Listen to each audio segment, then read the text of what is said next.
नमो वीतरागाय नमो वितरागाय नमो वरिहंताणं नमो सिद्धाणं नमो सिद्धाणं नमो आयरियाणं नमो आयर्याणं नमो वत्सायाणं नमो वत्सायाणं नमो लोये सवसाहनं नमो लोये सवसाहनं नमो वरिहंताणं नमो वरिहंताणं नमो सिद्धाणं नमो सिद्धाणं नमो आयरियाणं नमो आयर्याणं नमो वत्सायाणं नमो वत्सायाणं नमो लोये सवसाहनं नमो लोये सवसाहनं ऐसो पंचनमुक्कारो ऐसो पंचनमुक्कारो सर्वपावपणासनो सर्वपावपणासनो मंगलानं च सौवेसिं मंगलानं च सौवेसिं पद्मं हवै मंगलम् पद्मं हवै ॐ नमो भगवते वासुदेवाय ॐ नमो भगवते ॐ वासुदेवाय नमो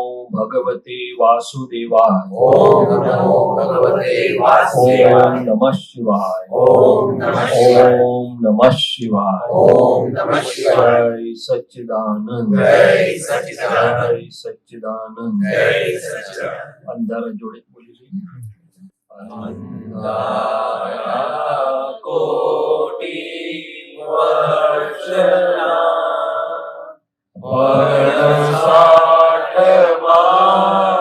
फुले जशे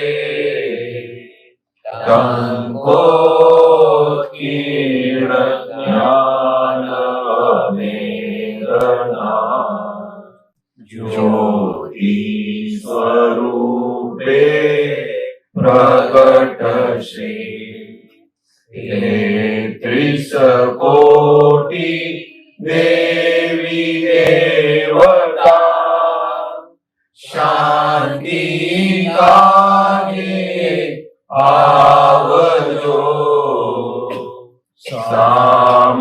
सामायिक शुद्ध आत्मानी ज्ञानी अपूर्व लावशे वाणी दादा भगवानी तीर्थंकरो सांभळे सर्वज्ञना सुचरणो मनी आत्मशाता पामशे दावानळनी ज्वाळामही ब्रह्मांड पण भडके पडे पाताळी जळ करुणा भर्या जळ शीतळ छंड कारशे अमृतवाणी भगवाननी जळ शीतळ थई ठारशे चरम चोविशी सामटी जय सच्चिदानंद ज्ञानी रे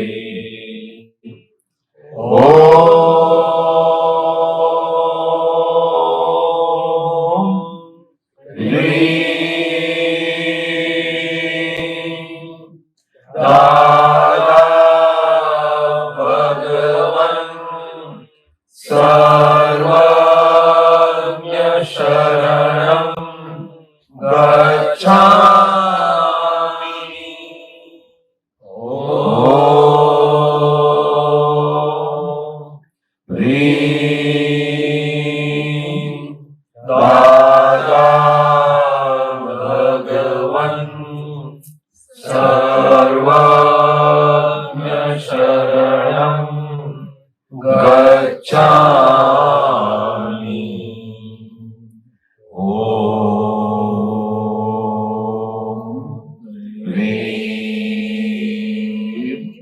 દાદા ભગવન સર્વજ્ઞ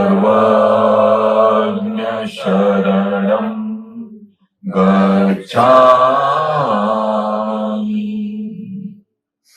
હું મન વચન કાયાથી હું મન વચન કાયાથી તદ્દન જુદો એવો શુદ્ધ આત્મા છું. તદ્દન જુદો એવો શુદ્ધ આત્મા હું છું. મન વચન કાયા હું મન વચન કાયા વ્યવહારની સર્વ રિલેટિવ અવસ્થાઓથી વ્યવહારની સર્વ રિલેટિવ અવસ્થાઓ સર્વથા મુક્ત સર્વથા મુક્ત એવો શુદ્ધ આત્મા છું. એવો હું શુદ્ધ આત્મા છું. મન વચન કાયા હું મન વચન કાયા અને તેની સર્વ અસરોથી અને તેની સર્વ અસરોથી સર્વથા મુક્ત સર્વથા મુક્ત એને કેવળ જોનારો અને જાણનારો એને કેવળ જોનારો અને જાણનારો એવો શુદ્ધ આત્મા છું. એવો હું શુદ્ધ આત્મા છું. અનંત જ્ઞાન વાળો છું. હું અનંત જ્ઞાન વાળો છું. અનંત જ્ઞાન વાળો છું. હું અનંત જ્ઞાન વાળો છું. અનંત જ્ઞાન વાળો છું. હું અનંત જ્ઞાન વાળો છું. બહારના અને અંદરના જ્ઞેયો બહારના અને અંદરના જ્ઞેયો અનેક પ્રકારના હોવાથી અનેક પ્રકારના હોવાથી એને જોનારો અને જાણનારો એને જોનારો અને જાણનારો અનંત જ્ઞાન વાળો એવો હું શુદ્ધ આત્મા છું. અનંત જ્ઞાન વાળો એવો હું શુદ્ધ આત્મા છું. અનંત દર્શન વાળો છું. હું અનંત દર્શન વાળો છું. અનંત દર્શન વાળો છું. હું અનંત દર્શન વાળો છું. દર્શન વાળો છું. હું અનંત દર્શન વાળો છું. અનંત શક્તિ વાળો છું. હું અનંત શક્તિ વાળો છું. અનંત શક્તિ વાળો છું. હું અનંત શક્તિ વાળો છું. અનંત શક્તિ વાળો છું. હું અનંત શક્તિ વાળો છું. મોક્ષે જતા મોક્ષે જતા બહારના વિઘ્નો બહારના વિઘ્નો અનેક પ્રકારના હોવાથી અનેક પ્રકારના હોવાથી તેની સામે હું અનંત શક્તિ વાળો છું. તેની સામે હું અનંત શક્તિ વાળો છું. અનંત સુખનું ધામ છું. હું અનંત સુખનું ધામ છું. અનંત સુખનું ધામ છું. હું અનંત સુખનું પાટી હોવાથી તેની સામે હું અનંત સુખનું ધામ છું. તેની સામે હું અનંત સુખનું ધામ છું. પર વસ્તુમાં સુખની માન્યતા કરાવનાર પર વસ્તુમાં સુખની માન્યતા કરાવનાર અને ખેંચી જનાર અને ખેંચી જનાર ચારિત્ર મોહનીય ચારિત્ર મોહનીય અનેક પ્રકારની હોવાથી અનેક પ્રકારની હોવાથી તેની સામે હું અનંત સુખનું ધામ છું. તેની સામે હું અનંત સુખનું ધામ હું છું. અનંત ગુણધામ એવો શુદ્ધ આત્મા છું. હું અનંત ગુણધામ એવો હું શુદ્ધ આત્મા છું. દાદા ભગવાન જેવો શુદ્ધ આત્મા છું. હું દાદા ભગવાન જેવો શુદ્ધ આત્મા છું. દેવ દાદા ભગવાન જેવો શુદ્ધ આત્મા છું. હું ઋષભદેવ દાદા ભગવાન જેવો શુદ્ધ આત્મા છું. મહાવીર ભગવાન જેવો શુદ્ધ આત્મા છું. હું મહાવીર ભગવાન જેવો શુદ્ધ આત્મા છું. સિમંદર સ્વામી ભગવાન જેવો શુદ્ધ આત્મા છું. હું શ્રી સિમંદર સ્વામી ભગવાન જેવો શુદ્ધ આત્મા છું. શ્રી કૃષ્ણ ભગવાન જેવો શુદ્ધ આત્મા છું. હું શ્રી કૃષ્ણ ભગવાન જેવો શુદ્ધ આત્મા છું. જ્ઞાન સ્વરૂપ છું. હું વિજ્ઞાન સ્વરૂપ છું. કેવળ જ્ઞાન સ્વરૂપ છું.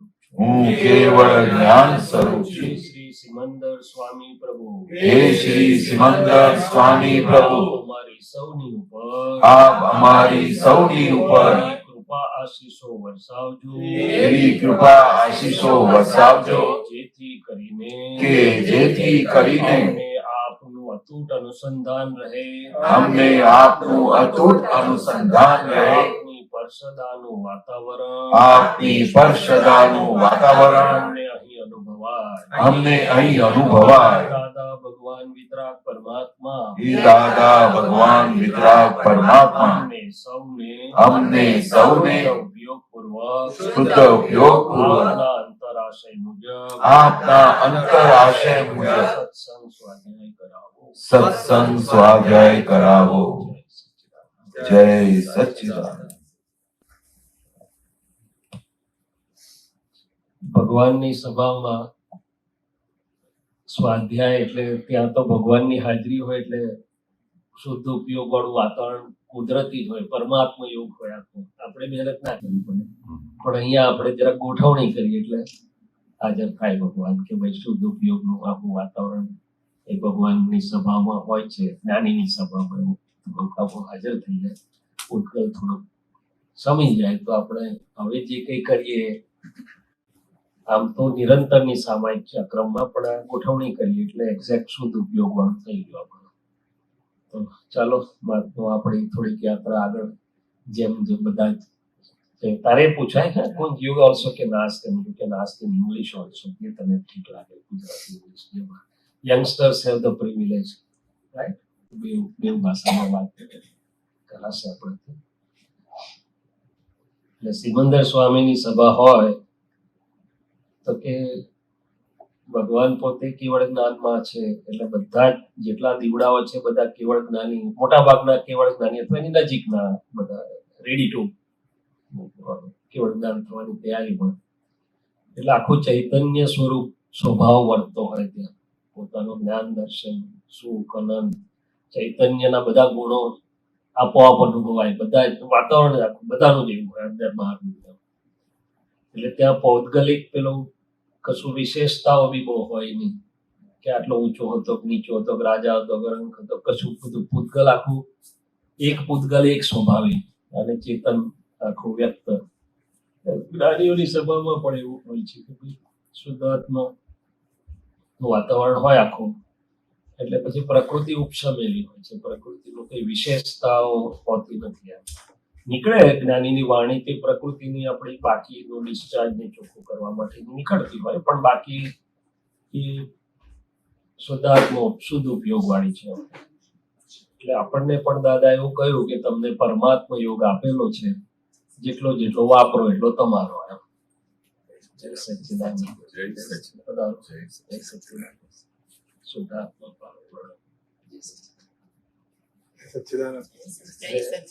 પરમાત્મા યોગની જે દાદા વાત કરે છે તો મને એવું સમજાય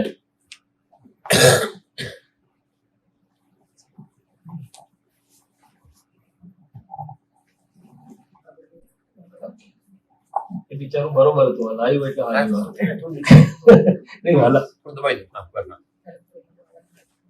તો કે છે કે પરમાત્મા યોગની જે દાદાએ વાત કરી છે આપણને એવું સમજાય કે કવિરાજે એક જગ્યાએ કીધું ફાઇલ ઉકલતા એક મિનિટ પણ સેવો નહીં પ્રમાદ, નિજાત્મામાં શુદ્ધ ઉપયોગે કાઢી લેજો કારણ.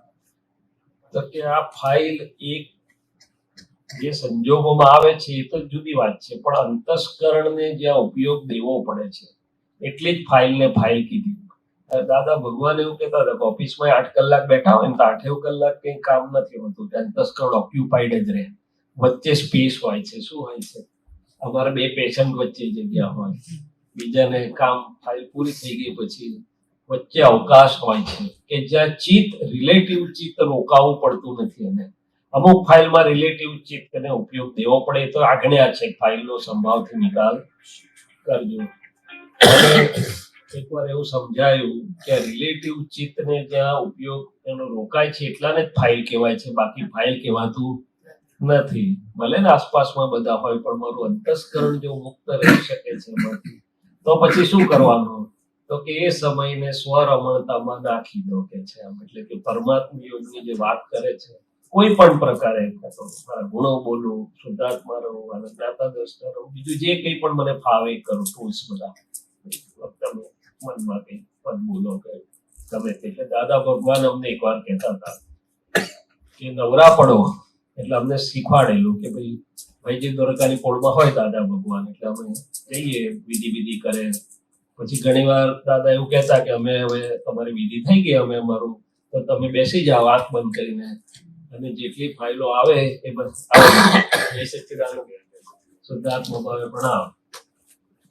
તો અહીંયા છે વોટેવર ત્યાં છે અહીંયા વોટેવર જ્યાં તમને અનુકૂળ પડે. તો કે છે કે એ એમની હાજરીમાં કરાવતા કોઈ બેસી જાઓ 10 મિનિટ તો 10 મિનિટ ગમે તે જુદું જુદું કરાવે, ભાઈ જેટલી ફાઇલો બેસીને ખાલી જેટલી ફાઇલના બધાના રિલેટિવ રિયલ શુદ્ધાત્મા જોવા છે તો 10 મિનિટમાં તો 200-300 આવી જાય. ફટાફટ લાવવાની નહીં, એક મેળે આવે ને રિલેટિવની રિયલ શુદ્ધાત્મા એવો પ્રયોગ કરાવેલો થોડાક દિવસ દાદાએ, તો અમને સમજાયું અને દાદાએ સમજાયેલું કે જેની જોડે ઓછો વ્યવહાર છે ઘડી ઘડી નહીં આવે, નજીક વળી આયા કરશે, જેટલી વાર આવે એટલે શુદ્ધાત્મા જોયા કરજો, બીજું કશું લાંબુ ઊંડા ઉતરતા નહીં. પણ એટલામાં એટલું બધું જોવાઈ જાય, 200-300-400 તો બધા જોવાઈ જાય. કોલેજ ના આવે, સાસરી ના આવે, પિયર ના આવે, મહાત્મા આવે, નોન મહાત્મા, બધા વારાફરતી બધા શુદ્ધાત્મા જોવાઈ જાય. પછી નજીકના વારે ઘડી આવે. હવે એ જોવાથી શું થયું તો કે શુદ્ધાત્મા જોયા, મારો શુદ્ધ ઉપયોગ વધ્યો, મારું શુદ્ધાત્મા પદ ખુલ્લું થયું. જેવા શુદ્ધાત્મા જો એટલો વ્યવહાર આપમેળે ખરી પડ્યો, એટલે સંભાવથી નિકાલ આપમેળે થઈ ગયો શુદ્ધાત્મા જોવાથી. કારણ કે જોયું એટલે ખબર પડી કે આ તો એ મેળે બદલાઈ જાય છે. તો દાદાજી આવા પ્રયોગો કરાયા કરતા હતા અને એમનો મેઇન મેસેજ શું હતો કે તમારું ચિત્ત નવરું પડે એટલે કઈ ને કઈ એને વાપરજો કે પરમાત્મા યોગમાં તમને વધારે ને વધારે લાભ મળે, શુદ્ધ ઉપયોગ પરમાત્મા યોગ જે કોણ તે. એટલે ઇન હિઝ પ્રેઝન્સ જુદું જુદું કરાવતા હું કઈ. એટલે પહેલા તો શું કહેતા હતા, તમારે મારી પાસે બેસી રહેવાનું, મને જોયા કરવાનું, એટલે તમે એવા થઈ જશો. એટલે અમે બધા જોયા કરતા હતા. પછી એક દિવસ કે છે બેસી રહ્યા છો કશું દોરો છો, એમને શબ્દ આપવા જાય હોય, કશું દોરો છો બેસી રહ્યા છો, હિમાંશુ સાહેબ આ દાદાના શબ્દ. એટલે અમે વિચારમાં પડ્યા, તમે તો કીધું અમને બેસીને જોયા કરજો, તમે એ કરીએ છે અને તમારી પાસે જ બેઠા છીએ, હવે તમે આવું કોઈ કે લાવ્યા. પણ પછી સમજ પડી કે આવું બી કરાવતા હતા કે હવે તમે અહીંથી કોલેજ જશો એટલે બસમાં જશો, બસ હતી 15-20 મિનિટ થાય કે સાયકલ લઈને જાઓ, કે વચ્ચે અવકાશ મળ્યો તમને. શું મળ્યું? ક્લાસમાં જશો ત્યારે તમારું અંતસ્કરણ ભણવામાં બીઝી થશે, ત્યાં સુધી અવકાશ છે, એ અવકાશમાં ગોઠવણી રાખજો. એમ રિલેટિવ રિયલ શુદ્ધાત્મા જોજો, અંદર જોજો, ફાઇલ એકને જોજો, કંઈક ગોઠવણી તરત કરી દેજો. ગોઠવણી નહીં કરો તો એમને એમ બધું વિખરાયા કરશે. શું કરશે? એટલે ચિત્ત વેરાયા કરે, ઉપયોગ નકામો જાય, એવું કહેવા માંગતા હતા. એટલે આવું બધું જુદું જુદું શીખવાડતા હતા. પછી કે અંતસ્કરણને નવરું પડે ને નવરું ના રહે, અંદર વેક્યુમ ના રહે, કંઈક ને કંઈક આવે. તમે જો એને વાળેલું કંઈક ખોરાક નહીં આપો તો બીજા મચ્છરા પહેરી જશે અંદર. કે શું પહેરી જશે?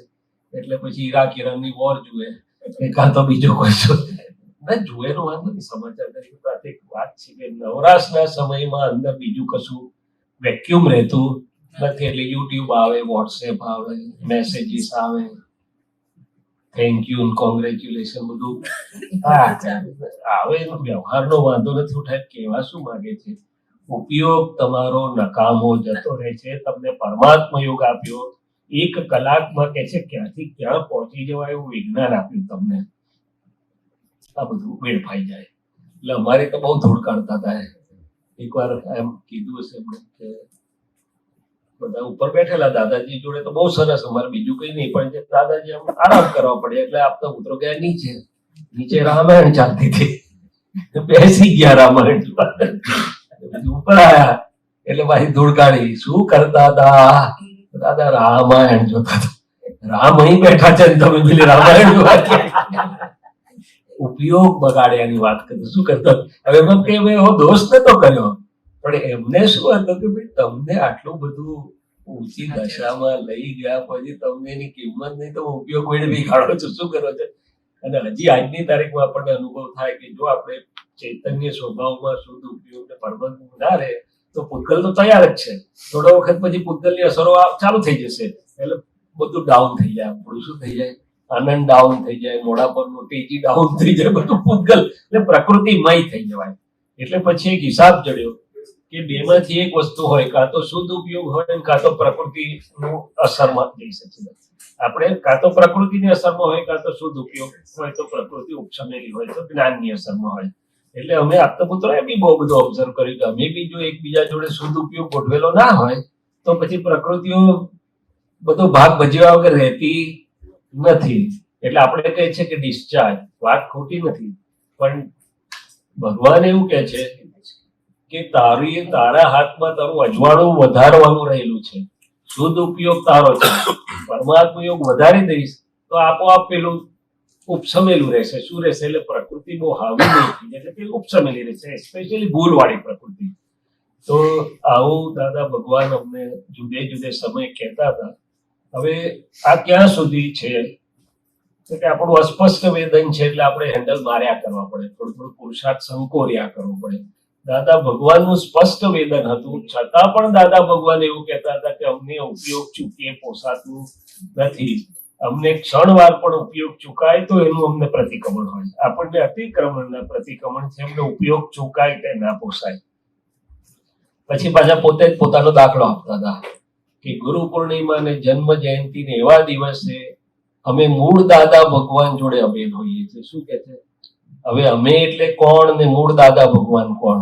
તો અમે એટલે 356 ડિગ્રી વાળો સ્પષ્ટ વેદન વાળો ભાગ કે જેને આત્માનો સ્પષ્ટ અનુભવ છે, જે આપણને આટલું બધું આપી શકે છે 356 ડિગ્રી વાળો, પણ એ હજી 359 સુધી બે જુદા છે દાદા કહે છે. એટલે મૂળ દાદા ભગવાન જોડે અભેદ એટલે શું કે તત્વ દ્રષ્ટિ, મૂળ ગુણ દ્રષ્ટિથી જરા પણ આગા પાછા નહીં. કેમ એવું? તો કે અમારે આવો મહેશભાઈ કે આવો વાસુદેવભાઈ એવું પણ તે દિવસે ઉપચાર હોય નહીં. એટલે એક્ઝેક્ટ અમને અમારા 360 ડિગ્રીના દર્શન થાય, કારણ કે અમે મૂળ 360 વાળા દાદા ભગવાન જોડે અભેદ છીએ. સત્સંગ કરતા હોય ત્યારે જરા નીચે આવે. કેમ? તો કે વાણીનો વ્યવહાર છે, ભલે સત્સંગની વાણી છે પણ વાણીનો વ્યવહાર આવ્યો. હવે આપણે વિચારવાનું રહ્યું કે આપણી વાણીના વ્યવહારમાં આપણી જાગૃતિ નો લેવલ કેટલું અપડાઉન થાય. તો કે વાણી એ વક્તા છે, તમે શ્રોતા છો, અમે જ્ઞાતા દ્રષ્ટા છીએ. ઉપયોગ તો છે પણ પેલા કરતા જરા નીચે હોય કે છે. અને ત્રીજી વાત એમણે કરી કે અમે જો વ્યવહારની વાતમાં અમારે કઈ ઇન્વોલ્વ થવાનું આવે અંબાલાલ એમ પટેલને, તો હજી કે અમારો ઉપયોગ એનાથી પણ નીચે જાય. કેમ? તો કે વ્યવહારની વાણીનું સ્વરૂપ ને વ્યવહારનું સ્વરૂપ એવું છે, એટલે કે અમે બહુ લાંબો સમય રિલેટિવમાં રહીએ નહીં, તરત ફાઇલનો સંભાવથી નિકાલ કરીને રિયલ લક્ષીમાં પાછા આવી જઈએ. તો આ 3 લેવલ એમણે પોતાના માટે કહેલા કે મૂળ દિવસે 360 વાળા દાદા ભગવાન જોડે હવે સત્સંગની વાણી વખતે અમે જ્ઞાતા દ્રષ્ટા, પણ પેલા કરતા જરા નીચું વ્યવહાર હોય તો હજી કે અમારું લેવલ થોડુંક નીચું આવે. એમનું નીચું આવે સ્પષ્ટ વેદન વાળાનું, તો આપણે ક્યાં? એટલે દાદા ભગવાન એવું કહેવા માંગતા હતા કે ફાઇલ ઉકલતા, એક ફાઇલનો સંભાવથી નિકાલ કરવાનો અને પછી ભલે બધાની જોડે રહે પણ અંદર આવતા રહો છે. ઉપયોગ સ્વમાં નાખી દો. સ્વ રમણતા બી કહેતા હતા એને. અને કે પર પરિણામમાં અમે ક્યારે પણ હોતા નથી. એવું બધી જુદી જુદી રીતે આપણને આખો યોગ એમણે સમજાયેલો છે અને આપ્યું છે એટલું અદભુત.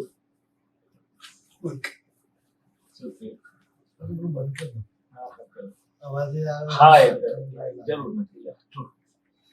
અને આપ્યું છે એવું અદભુત કે ગમે તેટલું આમાં આપણને લાગતું હોય ગૂંચવાડો આમ તેમ બીજું ત્રીજું ડાઉન, પણ જરાક આમાં આયા ને શુદ્ધાત્મામાં એટલે તરત જ ફ્લાઇટ 35,000 ફૂટની ઊંચાઈએ 0 થી 35,000 જતા વાર લાગતી નથી. કારણ કે એવું અદભુત આપણને આપ્યું છે. 5 જ વાર દાદા કે છે બોલો ને તમારા ગુણો, એટલે બધું ઉડી જશે ને શુદ્ધાત્મામાં સરસ ગોઠવાઈ જશે.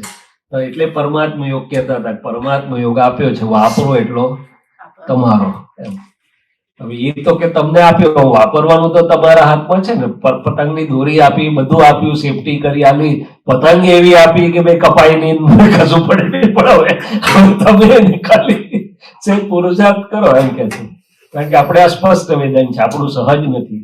અને એમનું સહજ છે તોય પણ આટલા ઉપયોગમાં રહે છે. શું રહે છે? હવે તમે જુઓ કે આટલું સહજ છે છતાં પણ એ ઉપયોગ પોતાનો ગુમાવતા નથી. એમ નિરંતર ઉપયોગમાં રહે. બધા અનુભવ્યો, બધાની જોડે હોય પણ ઉપયોગ સેન્ટર શુદ્ધાત્માની બહાર કશે બી ક્યારે પણ રહેતા નથી. હવે આટલું બધું હતું તો થોડુંક વપરાય જાય તો વાંધો કે ના પણ ના. અને કેવળ ને તો પછી તો એનો સ્વભાવ થઈ ગયો, એટલે એનો ઉપયોગ ગુમાવવા જેવું કશું હોતું. એ તો પછી ત્રીજું ચરણ કેવળ જ્ઞાનનું છે. એમાં તો પછી એટલે શુક્લ ધ્યાનના 4 ચરણ કીધા એમને: અસ્પષ્ટ વેદન, સ્પષ્ટ વેદન, કેવળ, સહયોગ, દેહ સાથે દેહ વગર. એટલે પછી તો ત્રીજું તો પછી કેવળ જ્ઞાન છે. સહેજમાં રહેવા માટે આપણે સહેજમાં રહેવું પડે. સહજમાં તો એના માટે આપણે દાદા જોડે શક્તિ માંગવી પડે કે પછી? હા, એટલે કહું જો સહજ નિધિધ્યાસન કરવાનું. હા, બધું જ ઉપયોગી છે. દરેક આપણે ગમે ત્યાંથી જઈશું તો દાદા સેન્ટરમાં જ લઈ જાય છે આપણને. સહજ માટે દાદાએ 2 વાત કરી કે અમે તમને આત્મા સહજ કરી આપ્યું, એટલે કે શરૂઆત કરી આપી, હું શુદ્ધ આત્મા છું. હવે પ્રકૃતિને તમારે સહજ થતી જોવાની છે, કરવાની કરતા થતી જોવાની છે. જોવાની. એટલે સહજતા પરિણામ છે. શું છે? શાનું પરિણામ છે? તો કે કંઈ પણ બની રહેલું છે રિલેટિવમાં, બહાર કે અંદરનું તો ચાલતું જ રહે છે ને. અહીંયા બેઠા હોય તોય ચાલ્યા કરે. શું ચાલ્યા કરે? હવે ચાલ્યા કરે એટલે જો હું શુદ્ધાત્મા છું, પહેલું તો શરૂઆત જ રિલેટિવ રિયલ જુદા પડવાથી થાય છે કે આનું છે, હું શુદ્ધાત્મા છું. અસહજ કોણ થાય? તો કે આ થાય કરે. હું શુદ્ધાત્મા છું તો સહજ જ છે, હું કેવળ નિર્વિકલ્પ વિતરાગ જ્ઞાન માત્ર છું. એટલે જેવું હું શુદ્ધાત્મામાં આવું ને એને જોવા માંડીશ ને એટલે ધીમે ધીમે એની અસરો બધી સમવા માંડશે. અસહજતા વાળી જે અસરો પ્રકૃતિની બધી સમજ થાય. એટલે પહેલું તો કે ખુરશી પર બેસી જાય, હું શુદ્ધાત્મા છું, અને રાજા એની ખુરશી પર બેઠો હોય તો આખું મંત્રીમંડળ સરખું કામ કરે. પણ રાજા ખુરશી પર ના હોય તો મંત્રીમંડળની શું ધમાલ ચાલે કઈ કહેવાય નહીં. એટલે કે હું શુદ્ધાત્મા છું તો પ્રજ્ઞાના પ્રકાશમાં બધું. પહેલી વસ્તુ આ થઈ. બીજી વસ્તુ કે પ્રકૃતિમાં જ્યાં અસહજતા વાળા પરિણામ દેખાય છે આપણને, તો કાં તો વ્યવસ્થિત હાજર કરશું તો ઘણું બધું થઈ જશે. કારણ કે વ્યવસ્થિતની આજ્ઞા એવી છે કે ઘણું બધું સહજ કરી દે. આમ થશે કે નહીં, ટાઈમસર થશે કે નહીં, આમ તૈયારી કરવાની બાકી રહી ગઈ છે, ઘણું કામ બાકી, એવું બધું કરે પ્રકૃતિ. એટલે દાદા કહ્યું ધીમેથી ઉતાવળ કરજો. શું કરજો? બેલેન્સ આપ્યું. ઉતાવળ નહીં કહ્યું, ધીમેથી ઉતાવળ કરવાનું એને કહીએ છીએ આપણે. શું કહીએ છીએ?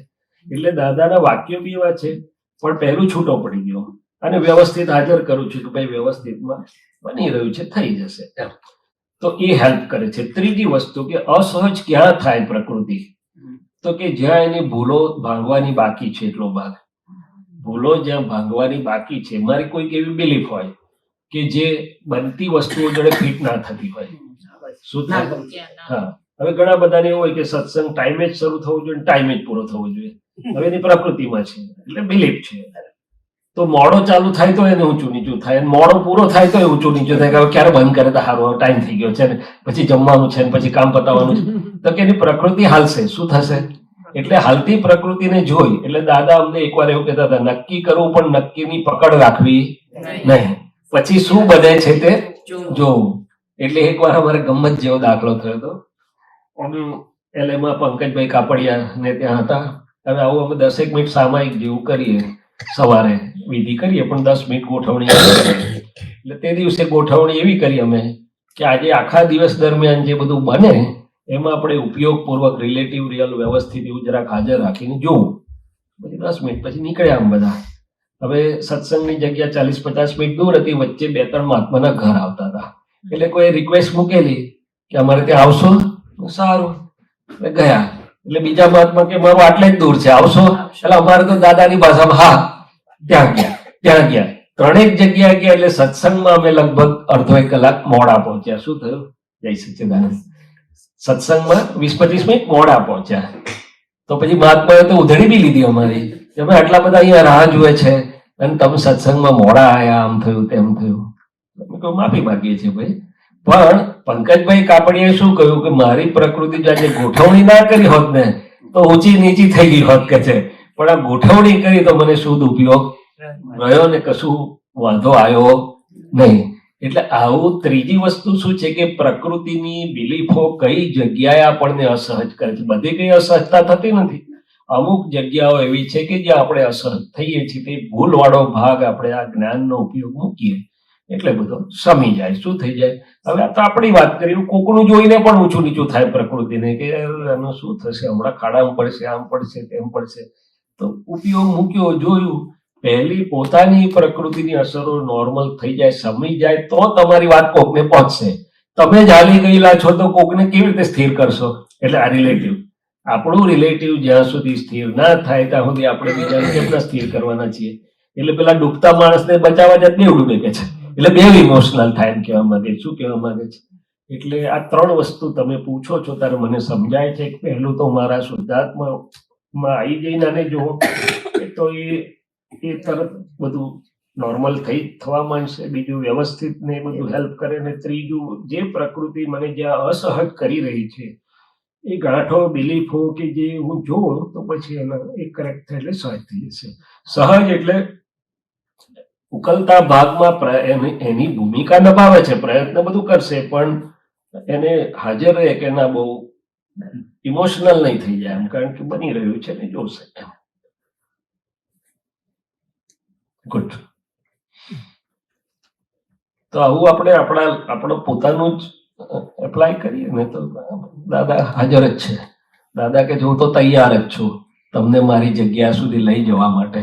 શું છે, હું જ્યાં છું ત્યાં સુધી તમને લઈ જવા હું તૈયાર જ છું. તમે જરાક આમ એ કરો એટલે દાદા બાકીનું દર્શન આપણને આપે, ખુલ્લું કરે. તો આ રીતે આપણે પોતાનો અદ્ભુત યોગનો ઉપયોગ કરતા જઈએ તો આ એની મેળે જ પછી બધું. એટલે દાદા ભગવાને એકવાર અમને એવું કીધેલું, નેગેટિવ કાઢવા માટે બહુ મહેનત કરશો ને પોઝિટિવ વધારી દો. એટલે કે આપણું પૂતગલ કરતા આપણે લાઈટ વધારી દો તો આપમેળેના લાઈટમાં પેલું થઈ જશે બધું. છતાં એવું નથી કે જોવું નહીં, પણ એટલે એમ કે આ અક્રમ વિજ્ઞાન આખું પોઝિટિવ વિજ્ઞાન છે એવું દાદા કહેતા હતા. અફસોસ કરવા માટેનું તો છે જ નહીં. એટલે આપણો યોગ વધારી દીધો આપણે તો પછી એની મેળે અજવાળામાં અને સારું પડે છે, પછી સરખું થઈ જાય, સારું પડે ને, ઇઝી રહે, ફ્રી રહે એનો. હા, આપણે વ્યવસ્થિત ઉપર છોડી હોય કાચે કે બને છે વ્યવસ્થિત, પણ અમુક પ્રયત્ન આપણે કરવા. હા, એ તો કરાવશે વ્યવસ્થિત, નૈમિત્તિક પ્રયત્ન કરાવશે જ વ્યવસ્થિત. નિમિત્ત ભાવે પ્રયત્ન કરવાના જ છે. આમણે સત્સંગ રાખ્યો હોય એમના ઘરે તો અડધો કલાક પહેલા બધી ગોઠવણી બધું તો જોવે તો તપાસ બધું તો કરી લે ને ભાઈ, ચલો બધું પથરાઈ ગયું, આ થયું, બાઈક તો સહજ પ્રયત્ન તો હોય. પોતાની જે ભૂમિકામાં આયા છે, આ વિજ્ઞાન શું કહે છે કે તમારી રિલેટિવ જે ભૂમિકા છે, મધર તરીકેની હોય, વાઇફ તરીકેની હોય, પ્રોફેશનલમાં કામ તરીકેની હોય, સત્સંગી તરીકેની હોય, એ ભૂમિકા યોગ્ય રીતે નિભાવો તમે. શું કહે છે એમાં સહેજે કચાશ. દાદા ભગવાન હતા તો સત્સંગના સમયના 5-10 મિનિટ પહેલા પહોંચે, કોઈ દિવસે મોડા પહોંચે. અને ત્યાં કેશવાનંદજીને પૂછો, એ ગાડી ને ટોપી ને કોટ, આ લોકો ગાડી વાળા કદાચ આગળ પાછા મોડા પડે, પણ દાદા ભગવાન એને ટાઈમ થી 5 મિનિટ પહેલા તૈયાર હોય. શું હોય, તેમની પ્રકૃતિમાં એ રીતેનું હતું જ. હવે 5 મિનિટ મોડા જાય તો એને કઈ વાંધો પડતે? બધા ઉલટા હારું રાહ જોઈને બેસે કે ફાયદો થાય. ના, 5 મિનિટ પહેલા એ કોટ ટોપી ધોતિયા હાથે રેડી રહેતા હતા. બધું થ્રુ આઉટ લાઈફ બધાનો એક્સપિરિયન્સ છે. તો કે જે નિમિત્તમાં તમે કુદરતમાં જે તમારા ભાગમાં રોલ આવ્યો છે એમાં you have to be sincere.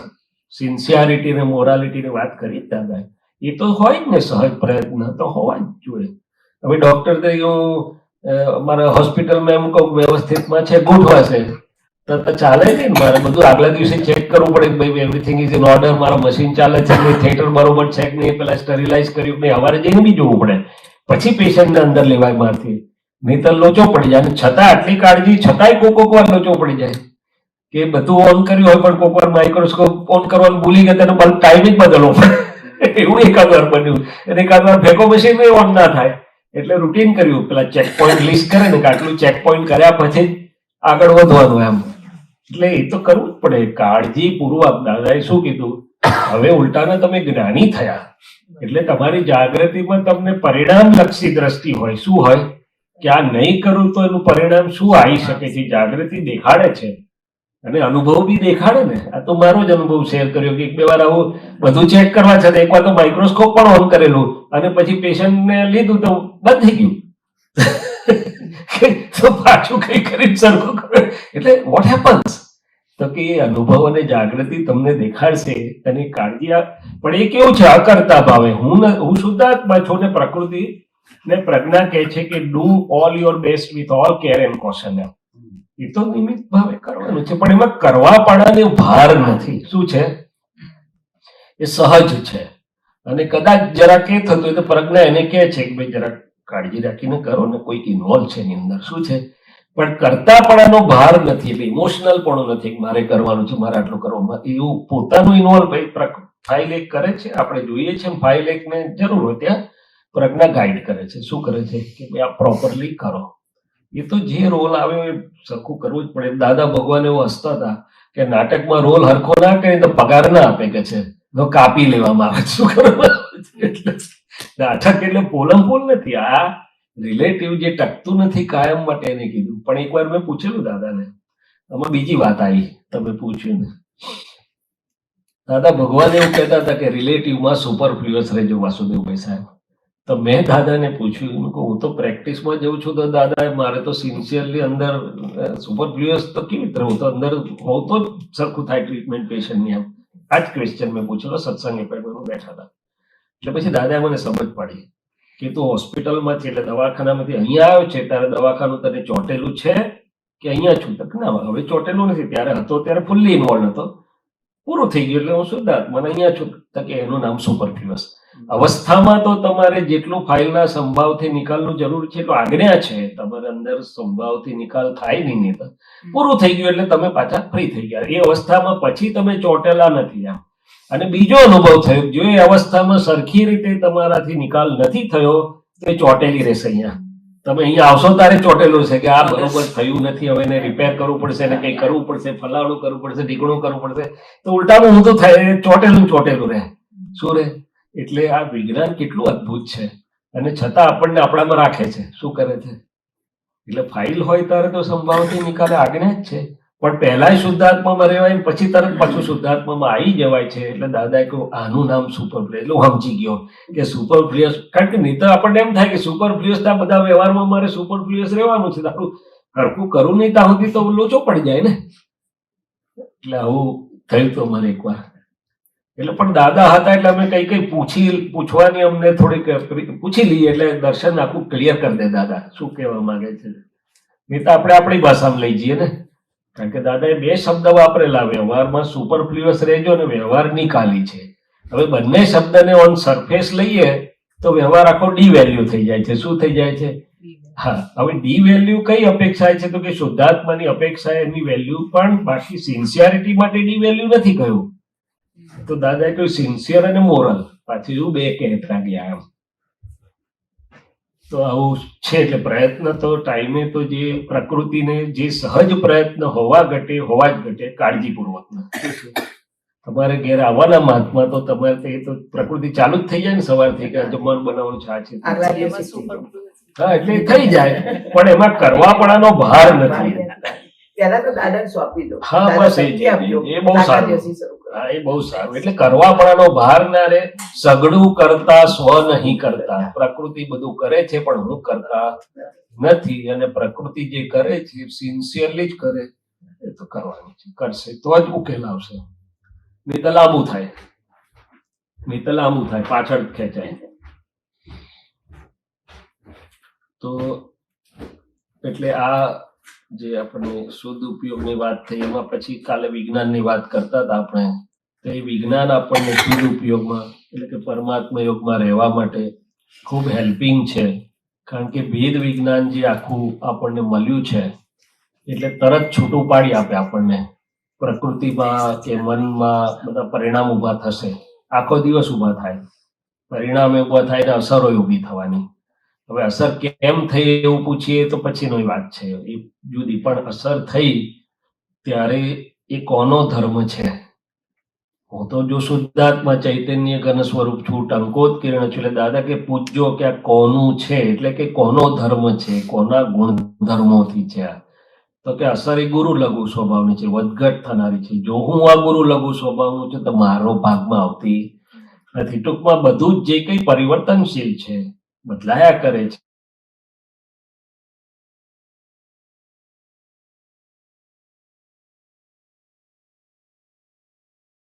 Follow કરેલો હોય ને રિસ્પોન્સ એ લોકો જુએ તાર આપે, વાંક એમનોય નથી, પણ ઇટ્સ ઓકે. કારણ કે મેં આઈને ફોલો કર્યા હોય, મેં આયા છે તમને અનુકૂળતા હોય તો આવજો એમ. એ અમારું કામ અમે તે ટાઈમે કરેલું, એનો રિસ્પોન્સ એને એનીવે પણ એ બી વ્યવસ્થિત છે.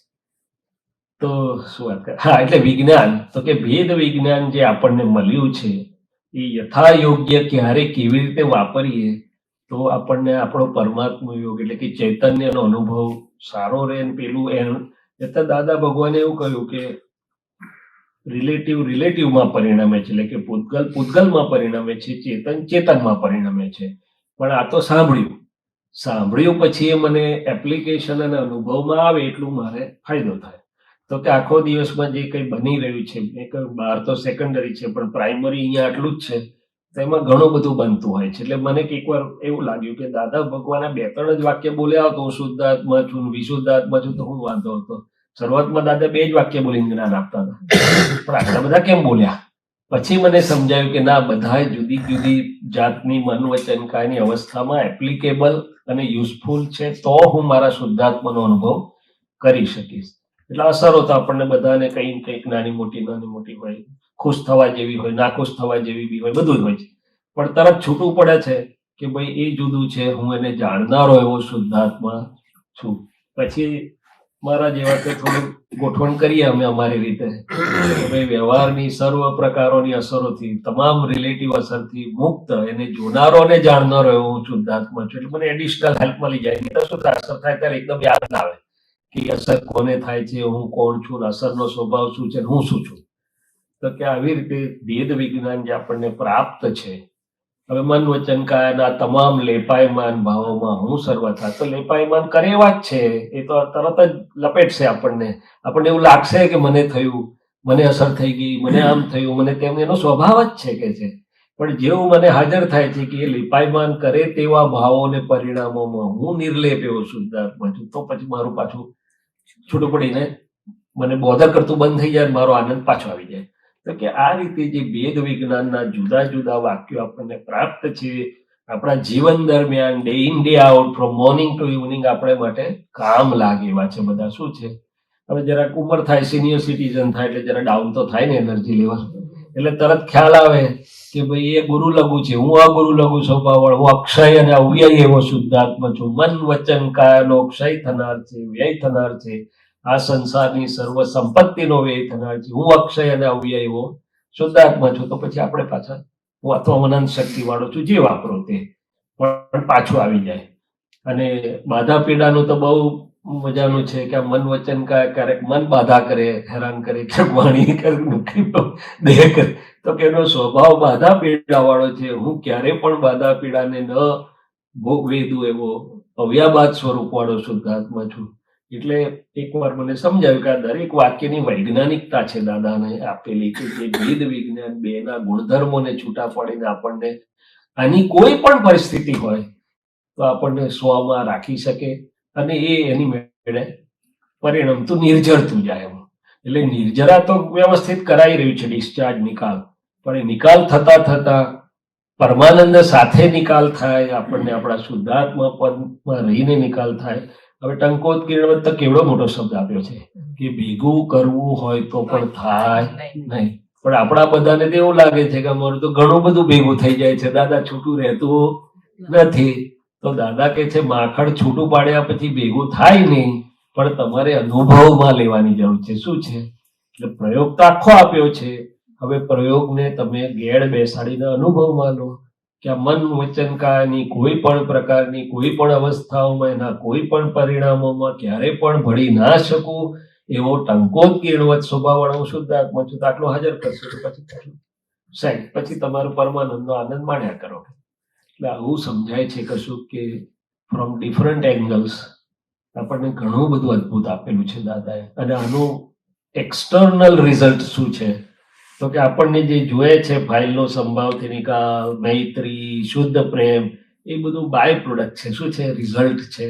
એને પાછળ ફોકસ કરવાની એવી જરૂર નથી, સિવાય કે પ્રકૃતિમાં જે કોઈ બાધક હોય એને જોઈ લઈએ આપણે તો ચોખ્ખું થઈએ. પણ બાકી તો આનું રિઝલ્ટ પરિણામ છે. શું છે, પરિણામ છે. એટલે એકવાર એક આપણા સત્સંગી બેન છે, તો હવે મેરેજ થયા એટલે આખું ફેમિલી જુદી વાતાવરણ બધું જુદું મળ્યું. છોકરીઓને બહુ મોટા આવે આવી જાય તારે, તો પછી આવે ઘણી વાર વાત કરે કે બધું બહુ રાખવા પ્રયત્ન કરીએ છીએ પણ બધું બહુ જ થાય છે, ત્યાર પછી આવું થાય છે, આમ થાય છે, તેમ થાય છે. એટલે હમણાં મને તે વખતે સૂજેલું ને હમણાં આપતાવાણીમાં વાંચવામાં બી આવ્યું કે ભાઈ બરફ પડ્યો હોય તેની પર અંગારો પડે તો બરફ દજાય ના, પેલો ઠરી જાય. તો કે આપણો સ્વભાવ આવો છે, આત્માનો અનંત સુખવાળો છે. પરમ જ્યોતિ સ્વરૂપ છે. ગમે તેવો ગૂંચવાડો આવે તો ગૂંચવાડો આપણને દજાડે ને એ ઠરી જાય કે વાહ દાદાએ સુજાડેલું તે વખતે આ મેં કોઈ ટેલી થાય છે, શું થાય છે. પણ આવું ટાઈમે હાજર થઈ જાય ને તો આપણને કેટલો શાંતિ કરી દે. એટલે તારે જે તોફાન જે ચાલ ભલે જ ચાલે, હું દજાવું એવું મને મળે એવું નહીં, હું તો તું થઈ જાય એવું છે કે મારો સ્વભાવ આવો છે દાદા કહે છે. એટલે કે દાદાએ કહ્યું કોઈ બીજું સફોકેશન, તો દાદા કહે છે પરમાનંદ સ્વરૂપી છે સફોકેશન મને અડે નહીં, એ તો બહાર છે, તો જ્ઞેય છે. શું છે? એટલે જરા હું છૂટું પડતું જાય છે ત્યારે આપણને મજા આવે કહું સફોકેશન બી બહાર છે મારી, હું તો ફરું મને અડે એવું નહીં કશું. ચાલો બીજી કઈ વાત કરવી તો કરવા, તો જેટલું સ્ફુરે દાદાને પ્રાર્થના કરીને એટલું થોડુંક કરી દઈએ, પછી તમે બધા જે કહો ને બધે આગળ જે રીતે ચાલે એ રીતે. પણ એમ થાય કે કઈ કઈક દાદા આપણને આગળ લઈ જાય થોડું થોડું નિરંતર, તો આપણને આનંદ વધતો જાય. શું વધતો જાય? શું કે છે દીપકભાઈ સાહેબ? એટલે દાદા એવું કહેતા હતા કે આ સત્સંગમાં આપણને શું બે વસ્તુ થાય ઘણી વાર આપણી પ્રકૃતિને એવું થાય કે કઈ નવું જાણવા મળતું, આ લોકો એની એ જ રેકર્ડ વગાડ્યા કરે છે.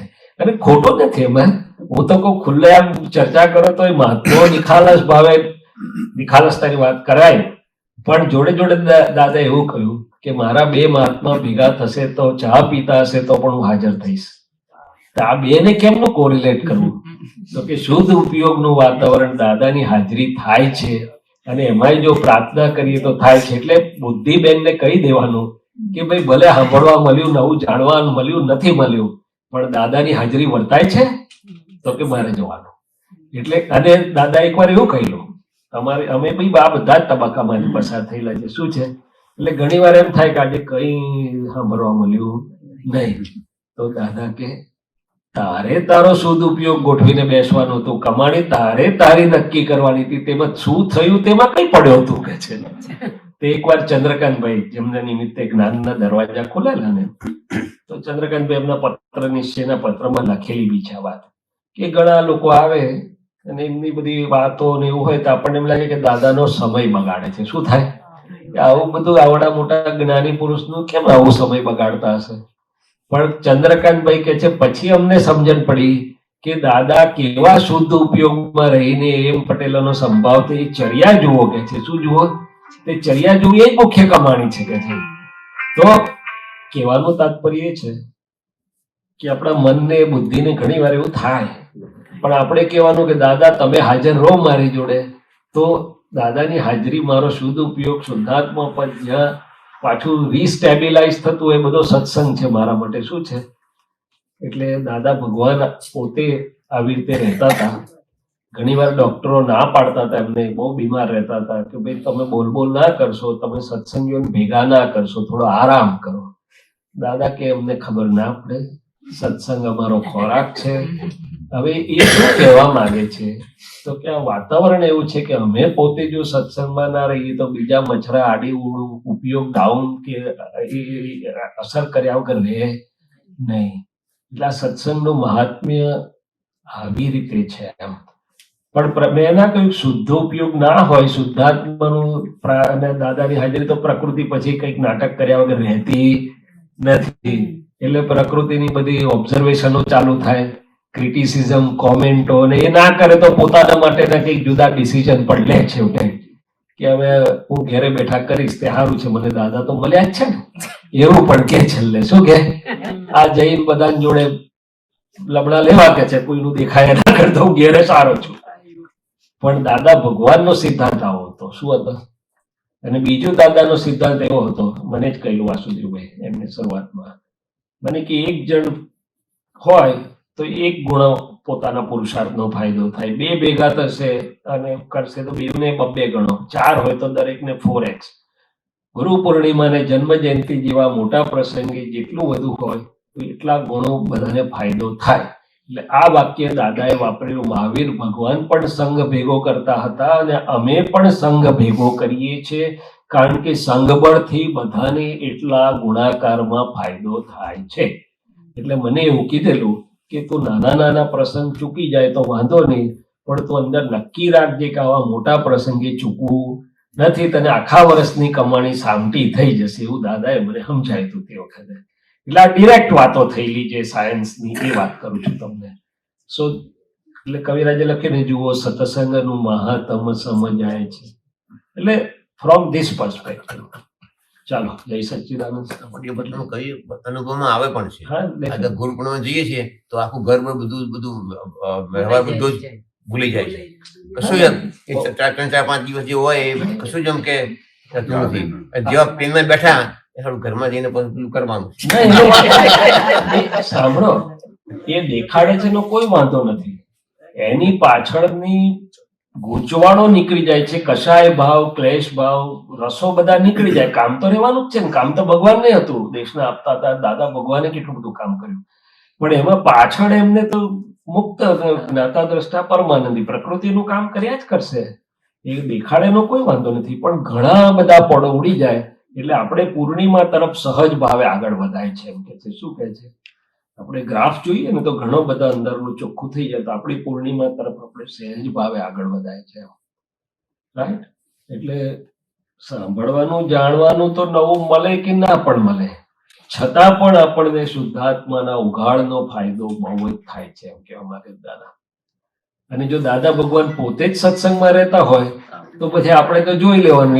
એ તો પોતાનું પદ જ એવું હતું કે ના રહેત તોય ચાલત. એમ એકલા બેઠા હોત તો એ તો ઉપયોગમાં રહી શકતા હતા, પરમાત્મા યોગમાં રહી શકતા હતા, પણ એવું નથી રહ્યા છે સુધી. કેમ કે પ્રકૃતિમાં કંઈ પણ પરમાણુનો પડછાયો પડે.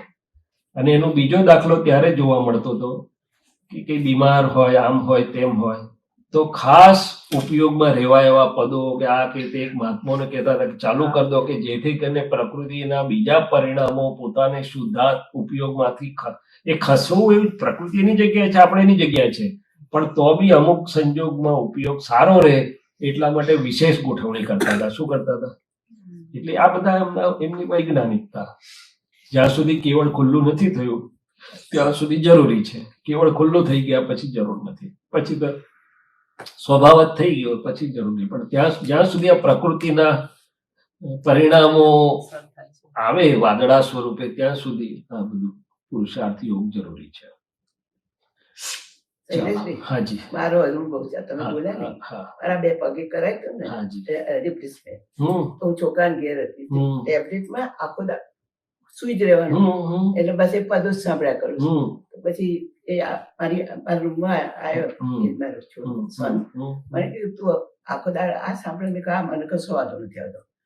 એટલે મારે જોવા આવે પગે, એ ડોક્ટર તો સોજા ચડ્યા કે નહીં, કશો વાંધો તું ચિંતા ના કરીશ કે 12 ના બાદ નથી અમારે.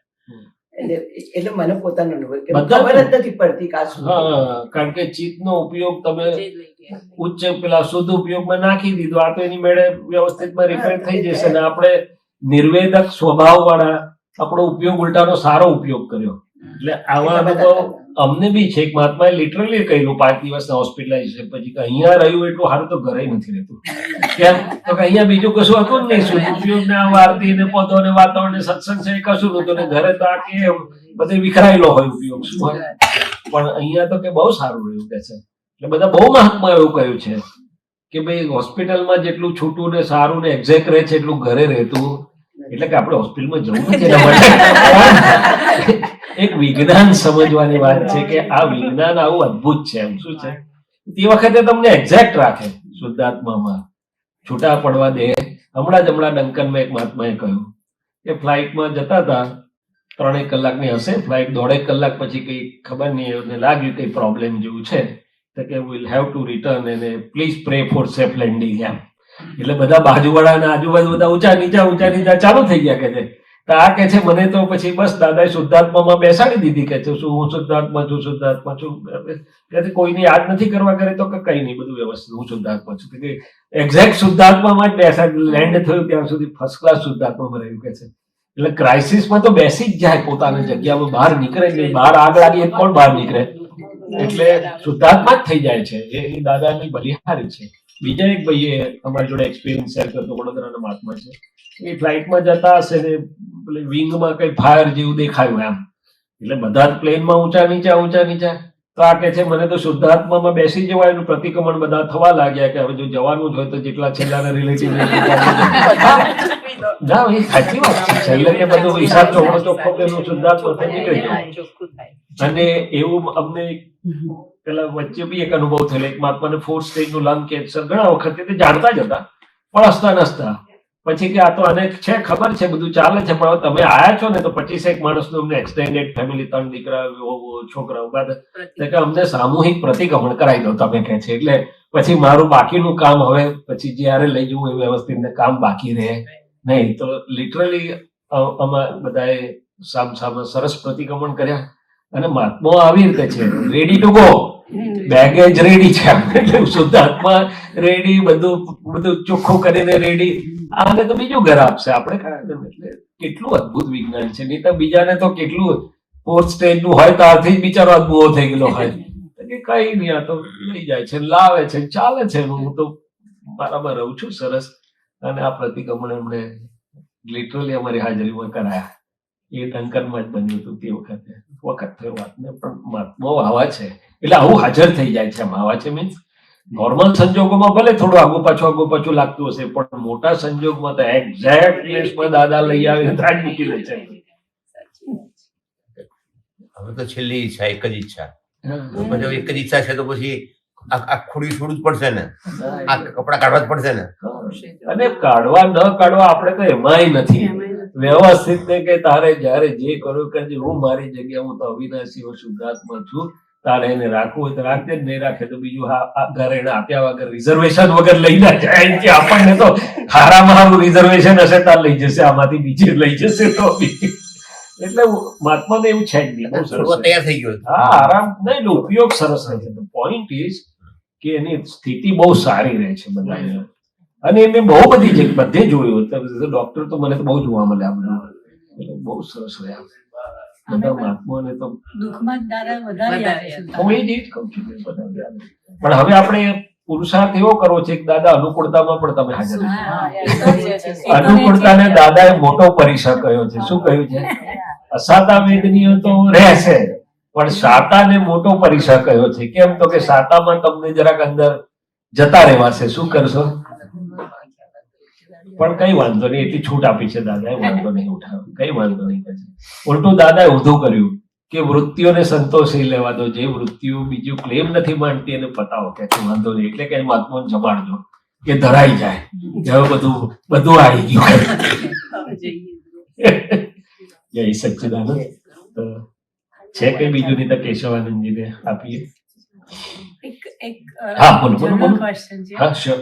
કે દાદાનું તમે હમણાં વાત કરી કે સત્સંગમાં 5-10 મિનિટ વહેલા જઈને બેસતા. હા, યસ.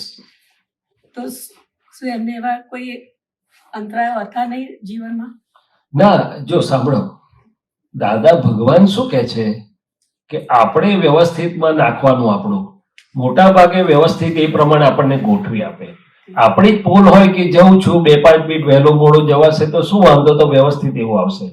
દાદા ભગવાનનું વ્યવસ્થિત એમણે પંક્ચ્યુઅલી મૂકેલું હતું કે ભાઈ મારે કોઈ મોડું એટલે મારે લીધે કોઈ જે પણ હશે તો એમને એવા સંજોગો ઓલમોસ્ટ રેડી થઈ જ જતા હતા. અને પોતે પોતાની પ્રકૃતિને ફાઇલ એકને કહેતા હતા ગેટ રેડી.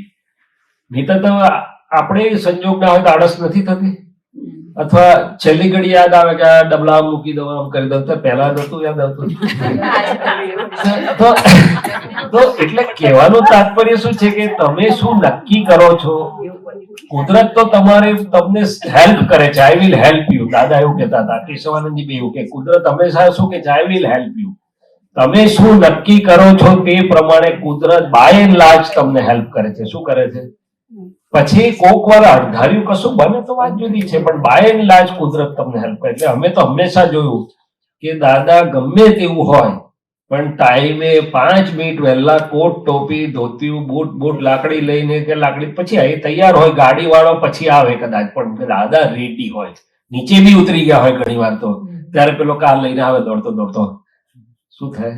એટલે એ એમનું અંદર ફીડ કરેલું જે નક્કીપણું હતું, રિલેટિવ નક્કીપણું શું હતું. અને એ નક્કીપણું તો કેવું બધું કે એમને સત્સંગ ને એની એટલી એ હતી. તો હોસ્પિટલમાં જયારે દાખલ થયેલા ખંભાતના એક્સિડન્ટ પછી એટલે આ હતા, હું હતો ત્યાં ડોક્ટર તરીકે. I was an ophthalmic resident at that time. પાછળથી કરેલું એટલે ફંડસ જોવાનું મારા ભાગમાં આવેલું.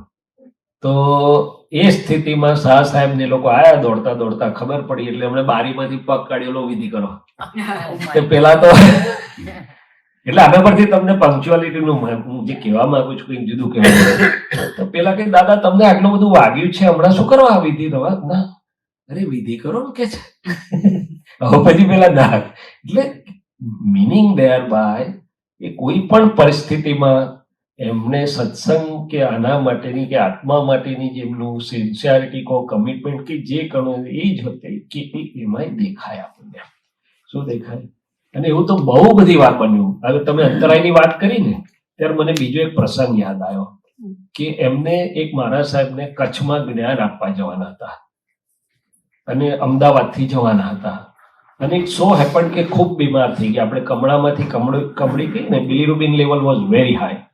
એટલે બધાએ ના પાડી કે દાદા આટલી તબિયત નાજુક છે, હમણાં ના જઈએ, આપણે ફરી જઈશું. તો દાદા કે જે દેખાયું હશે એમને, ના, આપણે પ્રોમિસ કરેલું છે, આપણે જવું જ પડશે. એ સ્થિતિમાં જાય છે, જ્ઞાન આપે છે અને એટલા સિરિયસ થઈ જાય છે કે almost dribbling the saliva from the mouth, એટલે અનકોન્શિયસ થવાના વર્જ ઉપર હોય ને એવું જ. એટલે ચંદ્રકાંતભાઈ બાજુમાં તો એ બિચારાની આંખમાં પાણી આવી ગયા કે દાદાની આ સ્થિતિ થઈ છે એમ કરી. Everybody was scared literally. એમ દાદાએ જોયું એમના તરફ, ચંદ્રકાંત આ શું છે? તો કે લાગણી. લાગણી એટલે તો કે રિલેટિવ. આ સ્થિતિમાં એમણે રિલેટિવ રિયલ જુદું પાડી આપ્યું ચંદ્રકાંતભાઈને. શું કર્યું? પછી કીધું કે ચિંતા ના કરશો, સહી નથી કરી. તો દેહની આ સ્થિતિ છે, પોતાની જ્ઞાન સ્થિતિ છે. પછી જાય આવે છે હેલિકોપ્ટરમાં મુંબઈ લઈ જાય, પછી ટ્રીટમેન્ટ થાય છે, બધું થાય છે. પણ સી એમને શું ઇન્કમની જે હતું, તો પછી એમને અંતરાય હતો તોય અંતરાયમાં અટકી. રિલેટિવ અંતરાય રિલેટિવ છે, પોતે રિયલ છે. રિલેટિવ દેહના અંતરાયને વચ્ચે આવવા દીધો નહીં. ને દેટ બધાને અહીંયા 87માં એક્સપિરિયન્સ થયો ને, જ્ઞાન અપાય એવી સ્થિતિ જ નથી. 2-3 દિવસ ડિલે પણ થયું, પણ છેલ્લે ઓક્સિજન મૂકીને પણ જ્ઞાન વિધિ થઈ. શું થયું? તો કોને અંતરાય કહીશું આપણે? એટલે અંતરાય પહેલો તો અંદરથી હોય છે. શું હોય છે? કે ભાઈ આ પરિસ્થિતિમાં આપણે કહી દઈએ છીએ જવા દો ને યાર, મરશે, હવે હમણાં શું કરવું છે કરીશું. એટલે એ કોઈ અંતરાયને, રિલેટિવ અંતરાયને એમણે વચ્ચે આવવા દીધો નહીં, દેહને પણ વચ્ચે આવવા દીધો નહીં. શું છે? બાકી આ વાસુદેવભાઈ સાહેબ બેઠા છે, મેડિકલી અમે આજે વિચાર કરીએ તો કોઈ માણસ ફરે જ નહીં આ સ્થિતિમાં. લંગ, હાર્ટ કોમ્પેન્સેટેડ, લીવર કોમ્પેન્સેટેડ, ચાલવાથી હાફ ચડે તો ખુરશીમાં જતા. ખુરશીમાં શોખથી નતા જતા, ખુરશીમાં જરૂરિયાત હતી એટલે. પણ તેવી સ્થિતિમાં એમનું કામ છેલ્લા શ્વાસ સુધી કલ્યાણનું અટક્યું નથી. તો કયો અંતરાય નડ્યો કોને? પણ એ તેમની એ દશા હતી. શું હતી? એમણે શું કીધું? કઈક જન્મો દેહ કાજે ગાળ્યો આત્માને, એક જન્મ આત્મ કાજ ગાળો. તો તે આ જાણતા હતા કે આ શ્વાસોશ્વાસ લોકોને કેટલા કલ્યાણનું નિમિત્ત છે. દેહ તો દાદા કે છે એમ લાકડામાં જવાનો જ છે એક દિવસ, એવું બોલતા હતા. શું બોલતા હતા? એ તારા શ્વાસોશ્વાસ તો આમે વપરાઈ જ જવાના છે. એટલે અંતરાય તો આવે બધાને. હાવ આપણે કેવી રીતે અંતરાયને જોઈએ છે એના પર આખો આધાર છે. શું છે? શૈલેષભાઈ, નક્કી પણ જોઈએ ને પહેલા તો. તે જ તો વાત કરી. એને નક્કી પણ કરવું છે, મારે જવું જ છે. એટલે વ્યવસ્થિતમાં મૂકશો અરજી દાદા કે છે તો વ્યવસ્થિત તમને સહકાર આપશે. ઓકે, ચાલો. જય સચ્ચિદાનંદ. કેશવાનંદ, કેરી ઓન પ્લીઝ. 60 મિનિટ લઈ લીધો.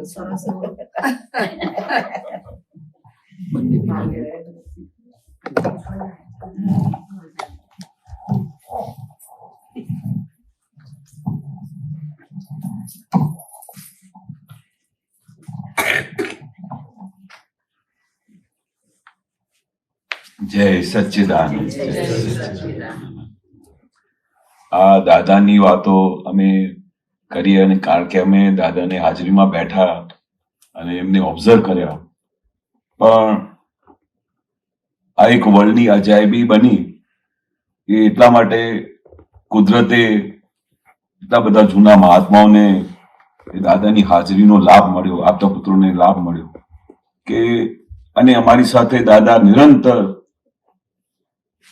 દરેક અવસ્થામાં એ સમજાણી આપતા હતા, એ સમજ આપતા હતા કે જેથી કરીને અને આટલી બધી 14 આપતાણીઓ તૈયાર થઈ ગઈ કે જેથી કરીને દાદાનું વિજ્ઞાન શું છે એ લોકોને ખબર પડે અને જેને લાભ લીધું. પણ નવા મહાત્મા માટે બી આ વસ્તુ એટલી અજાયબી બની કે જેથી કરીને અમે કઈ ઉપયોગની વાત કરીએ તો અમે ઓબ્ઝર્વ કરેલું કે દાદા ઉપયોગ કેવી રીતે રાખતા હતા. અમને ચાન્સ મળેલું દાદાના રૂમમાં રહેવાનું તો એ એવું લાગે કે આપણે દાદા આમ રૂમમાં સૂતા હોય. દાદાને 3-4 વખત એવા એક્સિડન્ટ થયેલા, કમળી થયેલી, એક્સિડન્ટ થયેલા. તો જયારે રહેવાનો ચાન્સ મળે ત્યારે આપણે રૂમમાં ઓબ્ઝર્વ કરીએ કે સવારથી લઈને 5 વાગે ઉઠી જાય એના પછી રાત્રે 11 વાગે સૂતા સુધી નિરંતર જે ટાઈમે સત્સંગ ચાલતું હોય પણ જે સ્કોપ મળી જાય તો દાદાના અમે લિપ્સ ચાલતા જોયેલા. કોઈ વખતે અમે રાત્રે જોઈએ તો પદ્માસનમાં બેસીને પછી દાદા વાત કરતા હોય, સિમંદર સ્વામી જોડે કનેક્શન કરતા હોય, બધા મહાત્માઓ ચિઠ્ઠી લખી મોકલાવે તેની માટે વિધિઓ કરતા હોય. પણ કન્ટિન્યુઅસ અમે દાદાને આખી લાઈફમાં ઉપયોગ વગર જોયેલો નહીં. એટલે જે દાદા કહેતા ને ઉપયોગ ચૂક્યું ત્યારથી આપણે જાગૃતિ આવી જોઈએ કે આપણો આખો દિવસ જતો રહ્યો, ખબર નહીં પડી. તો આપણે કેટલી વાર આપણે આત્મામાં રહ્યા, કેટલી વાર આપણે ઉપયોગમાં રહ્યા, કેટલી વાર આજ્ઞામાં રહ્યા, ક્યારે આપણે રિયલ રિલેટિવ ચૂકી ગયા. તો એ જે જાગૃતિ હોય ને તો એ જાગૃતિમાં શું થશે કે આપણે દિવસ પ્રગતિ થશે, આપણે આત્માનો સુખનો અનુભવ થશે. તો એ દાદાનું એક વસ્તુ શું હતી કે કેમ કરીને આપણે આ જ્ઞાન મળ્યા પછી આપણી જવાબદારી થઈ જાય. જવાબદારી કેટલી છે કે આમ તો નોર્મલી આપણે જોબ પર ગયા, બિઝનેસમાં ગયા, રસોડામાં ગયા, બધે વ્યવહારમાં ગયા, તે વખતે ઓબ્ઝર્વેશન લેવી જોઈએ આ ફાઇલ નંબર 1 ની કે તે વખતે એનો ઉપયોગ ક્યાં છે. તમે કામ કરો એની કોઈ વાંધો નથી, વ્યવહારમાં લો, બધા સાથે વાત કરો, તમારા સંબંધીઓ આવે એમની સાથે વાત કરતી વખતે તે વખતે ઉપયોગ રાખો કે એની અંદર રિયલ રિલેટિવ જોયો કે નહીં જોયો. કામ કરતી વખતે રસોડામાં કોણ કામ કરે છે, હું કોણ છું, એ ઉપયોગ રહે ને તો તમે એટલી વાર તમે છૂટા રહ્યા. આપણું આ વિજ્ઞાન શું કહે છે કે કેમ કરીને આ ફાઇલ નંબર 1 થી છૂટા રહીને આ ફાઇલ નંબર 1 સાથે સંભાવે નિકાલ કરો. તો ઉપયોગ એનું અનુભવ કરાયું. એક વખત શું થયેલું કે દાદા ભગવાને બધાને રોજ કઈ ને કઈ રીતે ઇન્ટરવ્યુ લે, કઈ ને કઈ રીતે વાત કરે કે કેશવ તું શું કરતો હતો આજે ફેક્ટરીમાં. તો દાદા સવારે ગયો હતો અને પછી ત્યાં આટલા બધા વર્કરો કામ કરે તો એમની સાથે બધું ડિસ્કશન કરવું, પછી કોઈને એક્સપ્લેન કરવું, કોઈ આમ ઊંધું છતું કર્યું તો બૂમાબૂમ કરવું અને પછી જેમ તેમ કરીને પાર્ટીઓ સાથે વાત કરું. આમ કરતા કરતા દાદા સાંજ થઈ જાય છે. પછી સાંજે જયારે નીકળું ત્યારે યાદ આવે કે હું શુદ્ધાત્મા છું. તો કે એમ તે આટલું બધું દાદા કે અમને તો સેકન્ડે આ વિજ્ઞાન કેવું હાજર રહે, સેકન્ડે આજ્ઞામાં રહેવાનું, સેકન્ડે આપણે ઉપયોગમાં રહેવાનું, આવી તમને મેં સમજણ આપી છે. તો ક્યાં ફોલ્ટ થાય છે દાદા એ સમજાતું નથી. પણ સવારે નીકળું ત્યારે આમ પ્લાનિંગ કરીને જવું કે તારે આખો દિવસ ઉપયોગમાં રહીશ. તો દાદાએ શું કહ્યું કે સૌથી પહેલા તારે અહીંયા પહોંચે ફેક્ટરી ઉપર તો રસ્તામાં તો વિધિઓ કરતો જવું, પણ ફેક્ટરી પર પહોંચ્યું ને ત્યારે શું કરવાનું, અંદર પ્લાન્ટમાં જતા પહેલા અમે શું કરતા, પહેલા સીધા પ્લાન્ટમાં અંદર જતા રહીએ, બધા ઊંધું છતું કરીએ, બૂમાબૂમ કરીએ, બધાને ઇન્સ્ટ્રક્શન્સ આપીએ. પણ એ શું કહ્યું દાદાએ, સૌથી પહેલા તો તારે શું કરવાનું, ટેબલ પર બેસવાનું અને બેસીને દાદાને પ્રાર્થના કરવાની, હે દાદા ભગવાન, હવે હું અંદર જઉં છું પ્લાન્ટમાં, હવે ત્યાં મારું રિયલ રિલેટિવ ચૂકાય નહીં, બધાની અંદર શુદ્ધાત્મા જોઉં અને દરેક અવસ્થામાં દાદા મને જાગૃતિ આપજો કે મારો ઉપયોગ ચૂકાય નહીં. પછી તારે કામ પર લાગી જવાનું અને પછી આમ કરીને તું પછી કામ પર બિઝી થઈ જાવ. એવું નહીં કે પછી ત્યાં વારે ઘડી પહેલામાં કરે તો ઇન્સ્ટ્રક્શન બરોબર ના થાય.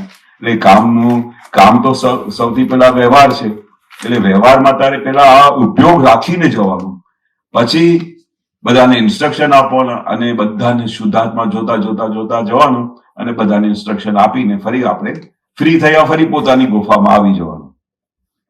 દાદા આવી તો એડજસ્ટમેન્ટ ગોઠવણી કરી નથી, આજથી તું આ કરજે, પછી જોજે એમનું શું. And you will not believe, એ જ્યારે પ્રોસેસ શરૂ થઈ ને તો પહેલા તો અમે શું કરતા હતા, આ બગાડી દીધું, બંબાર્ડિંગ કરી નાખી, નવા હતા, આ મશીન તોડી નાખી, આમ કરી નાખ્યું, આ આખી પ્રોડક્શન બગાડી કાઢી. તો આમ આત્મા શું છે, શુદ્ધાત્મા શું છે, લક્ષ્ય શું છે, કશું ખ્યાલ જ ના આવે.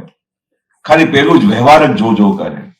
હવે આ વિજ્ઞાન શું કહે છે કે તમે વ્યવહાર કરો. દાદા બી એક ક્લાસ કોન્ટ્રાક્ટર હતા, કન્સ્ટ્રક્શનમાં જતા હતા, પણ એ કન્સ્ટ્રક્શનમાં જતા જતા એમને કોઈ દિવસ એવું નહીં થયું કે આ મારા ભાગે ક્યાં આવ્યું, આ આટલું બધું વ્યવહાર કરવું પડે છે. આત્મામાં બી છૂટા રહેતા હતા, પણ એ વ્યવહારમાં બી પરફેક્ટ હતા. કોઈને ખબર બી ના પડે કે અંદર દાદા કેવું ઉપયોગ ચાલતું હતું. પણ બોલતી વખતે કોણ બોલે છે, કોની સાથે વાત કરે છે, સામેવાળામાં રિયલ રિલેટિવ દેખાય, બધું વ્યવહાર દેખાય. અને પછી વ્યવહારમાં બી એટલા પાકા કે કોઈ બી કામ બગડવા ના દે. કઈ પણ વસ્તુ બગડી હોય તો પેલા કે આમનું જરા એને સાચવજો, કોઈને વાગ્યું હોય પેલા લઈ જાઓ. કામ બગડ્યું કે એમાં ઉપયોગ જ ના હોય. કેમ કરીને આ વ્યવહાર સુંદર રીતે થાય અને એટ ધ સેમ ટાઈમ આપણે આજ્ઞામાં રહી, જ્ઞાનમાં બી રહીએ. એ દાદાની સાયન્સનો બેસમેન્ટ છે. એટલે ઉપયોગ કેવી વસ્તુ છે કે તમે જ્યારે બી આ ગોઠવણી કરશો ને, રસોઈ બનાવતી વખતે, કામ કરતી વખતે, વ્યવહારમાં જાઓ, બિઝનેસમાં જાઓ, ગોઠવણી કરીને જાઓ, દાદા હવે હું આ કામ શરૂ કરું છું, પણ દાદા હવે તમે હાજર રહેજો અને મારું આજ્ઞામાં રહેવાય, સામેવાળામાં રિયલ રિલેટિવ દેખાય. એ રીતે આખી સેટિંગ કરીને, ગોઠવણ કરીને પછી નીકળી જાઓ. પછી તમે વચ્ચે તમારે આટલી વારમાં બિઝી રહ્યા તો દાદા કે તમારું પેલું ઉપયોગ ચૂકાયું નહીં, કારણ કે તમે ગોઠવણી કરી. અને એની પછી સાંજે પાછા પછી પોતાના સ્વમાં એની મેળે જ આવી જાય. દાદા જે વસ્તુ છે એ પાછી હાજર થઈ જાય. એટલે આ ગોઠવણી કરીને જયારે તમે વ્યવહારમાં ચાલો ને તો આ ઉપયોગ તમારો એવું સરસ ચાલશે કે તમને નિરંતર છૂટાપડું વર્તાય. આ વિજ્ઞાન છે. દાદા કે આ વિજ્ઞાન એટલે ક્રિયાકારી. તમારે રિઝલ્ટ આપ્યા વગર રહે જ નહીં. તમને આમ તરત ખબર પડી જાય કે ભાઈ આ અટકી ગયું, અંદર શું ખવડાયું છે, એટલે સમથિંગ ઇઝ રોંગ સમવેર. એ આપણે ખબર જ પડી જાય કે કેમ અમારું સુખ ખવડાઈ ગયું. અને જો જ્ઞાનમાં રહો, આજ્ઞામાં રહો, ઉપયોગમાં રહો, તો ક્યારે પણ તમારી અટકળ આવશે નહીં. તમારે સહજ ચાલ્યા કરશે. એટલે દાદાની જે વસ્તુ છે કે શુદ્ધ ઉપયોગ પછી એના પછી સહજતા, એ જે દાદાના જે ગુણો છે ને, તમે એમને તમે ખાલી રિકલેક્ટ કરશો ને તો એ સહજતા આપણી ત્યાં અંદર આવતી રહેશે. દાદાનો એક એપિસોડ થયો હતો સહજતા પર. આપણે એક બાબુભાઈ વકીલ છે ત્યાં વડોદરામાં, જ્યાં દાદા કાયમ સત્સંગ કરતા હતા. તો એ સત્સંગમાં નોર્મલી બધા બેઠા હોય અને ઘણી વખત એવું બનાવ બને કે ભાઈ જોરદાર સત્સંગ નીકળ્યો હોય અને એ વખતે બધા લોકો પ્રશ્ન બી લઈને આવે અને પછી એક એક પ્રશ્ન પૂછે અને દાદા એમનું સમાધાન કરતા જાય. આવો જ એટમોસ્ફિયરમાં બધા બેઠા હતા. તો અચાનક ભાદરણ ગામથી દાદાના એક દોસ્તાર આવી ગયા. હવે એ દોસ્તાર આવી ગયા તો જે રીતે દાદાનું વ્યવહાર કરવાની રીત હતી, આવો મોહનભાઈ, બહુ દિવસે તમે દેખાયા, આવો બેસો. એટલે સીધું એમને ત્યાંથી આગળ અહીંયા બેસાડ્યા. અચાનક સત્સંગ સ્ટોપ થઈ જાય છે. તમે કલ્પના કરજો કે કેવી રીતે દાદાનો આ વ્યવહાર છે અને સહજતાની વસ્તુ છે. સત્સંગ સ્ટોપ થઈ ગયો અને પેલા એમના ફ્રેન્ડ આવ્યા અને એમની સાથે વાતચીત શરૂ થઈ ગઈ. કેવું ચાલે છે બધા ભાદરણ ગામમાં? કે દાદા બહુ સરસ ચાલે છે. તમારા દીકરીના લગ્ન થઈ ગયા કે ના દાદા? બંનેના બાકી છે દાદા. આ તો એને બોલાવજે, પછી આપણે એમની વિધિ કરી આપીશું. આમ કરતા કરતા પછી કેમ આજે વડોદરા આવવું પડ્યું? કે દાદા પેલા દુકાન માટે આ પરચેસ કરવા આવેલો હતો, તો મને યાદ આવ્યું કે આ દાદા અહીંયા સત્સંગ કરે છે તો દાદાને મળીને જવું. આમ કરતા કરતા બધી વ્યવહારની વાતો પૂછતા પૂછતા ત્યાં સત્સંગ સ્ટોપ થઈ ગયું છે. Complete pin drop silence. અને આટલા બધા 100-200 મહાત્માઓ બધા આમ દાદાને આમ જોઈ રહ્યા છે અને દાદાનું એમનું વ્યવહાર ચાલી રહ્યું છે. અને ત્યાં ઢોલકિયા સાહેબ હતા, જે સ્કૂલના પ્રિન્સિપલ હતા, આખી લિસ્ટ લઈને આવેલા હતા ક્વેશ્ચન આન્સરની. અને એ ગાડી ચાલતી હતી. ચાલતા ચાલતા પછી ગાડી અધૂરી થઈ ગઈ અને એને બહુ ક્વેશ્ચન પૂછતા હતા દાદાને અને એને બહુ સમાધાન થાય તો બહુ ખુશ થતા હતા અને નવા હતા. એટલે આ પછી એની જોડે વાતચીત થતા થતા 30 મિનિટ્સ પાસ થઈ ગયા અને 150 મહાત્મા દાદાને ઓબ્ઝર્વ કરી રહ્યા છે કે દાદા આ શું કરી રહ્યા છે. પણ જે બધા જૂના મહાત્મા હતા તો એ દાદાનો વ્યવહાર જોઈ રહ્યા હતા, દાદાની સહજતા જોઈ રહ્યા હતા. આખું સત્સંગ સ્ટોપ કર્યું. પણ આ વ્યવહાર એટલે શું? કારણ કે દાદાની આખી સાયન્સનું બેસમેન્ટ શું છે? વ્યવહાર અને નિશ્ચય. વ્યવહાર સૌથી પહેલું નામ આપેલું દાદાએ.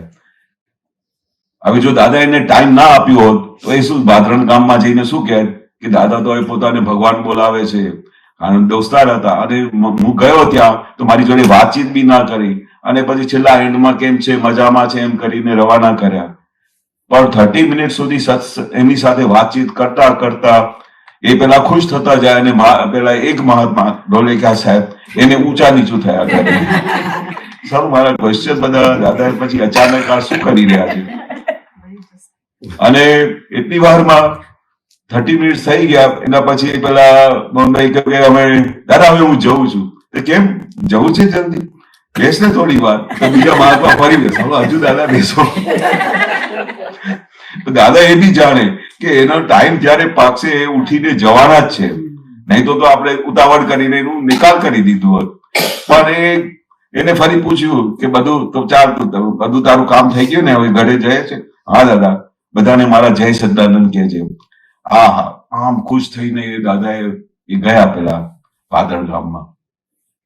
હવે પછી ટર્ન આવ્યો ઢોલેકિયા સાહેબ. હવે યુ વિલ નોટ બિલીવ, એને અચાનક, કારણ કે ઘણી વખતે આ બહુ મોટા ઇન્ટેલેક્ચ્યુઅલ્સ હતા અને દાદાની હજુ ઓળખાણ પડી નહોતી, નવા હોય ને તો, અને ઓલરેડી 30 મિનિટ સુધી એને અંદર ઉકાળા થતા હતા. તો અચાનક એને પૂછ્યું, દાદા ક્વેશ્ચન હાથમાં છે, દાદા આમાં સત્સંગ શું હતું? તમે આટલી વાર 30 મિનિટ એની સાથે બેઠા. Can you believe? અને ઘણી વખત તો દાદા કે વેરાયટી ઓફ મહાત્મા, ગમે તે પ્રશ્ન પૂછી શકે. કોઈ તો કઈ કે દાદા તમે આમની સાથે પાર્શિયાલિટી કરો છો. અરે જ્ઞાની પુરુષને તમે આવો શબ્દ વાપરો છો, કારણ કે એમની જે સમજણ હોય એ દેખાય. જ્ઞાની પુરુષ કોઈ પાર્શિયાલિટી કરતા હોય. હવે આમાં કે તમે આમાં શું સત્સંગ કર્યો દાદા? તો એ આખા હોલમાં બીજા બધા જેટલા બી મહાત્મા હતા એ બધા લોકો તો ડિફરન્ટ એંગલ થી દાદાને જોયા. અમે બી બેઠા હતા. દાદા વ્યવહાર એટલે જે કે છે કેવું સુંદર વ્યવહાર.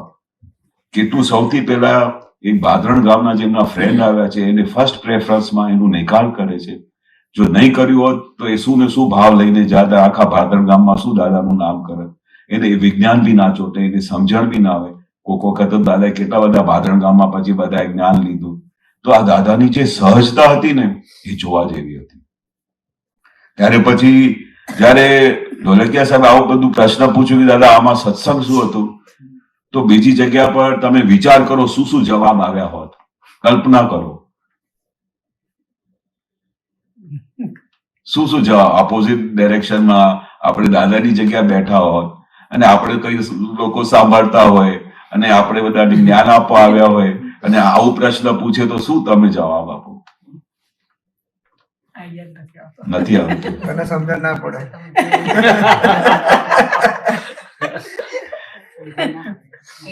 કે તમે મારા જેવા જ્ઞાની પુરુષને તમે આવો પ્રશ્ન પૂછ્યો?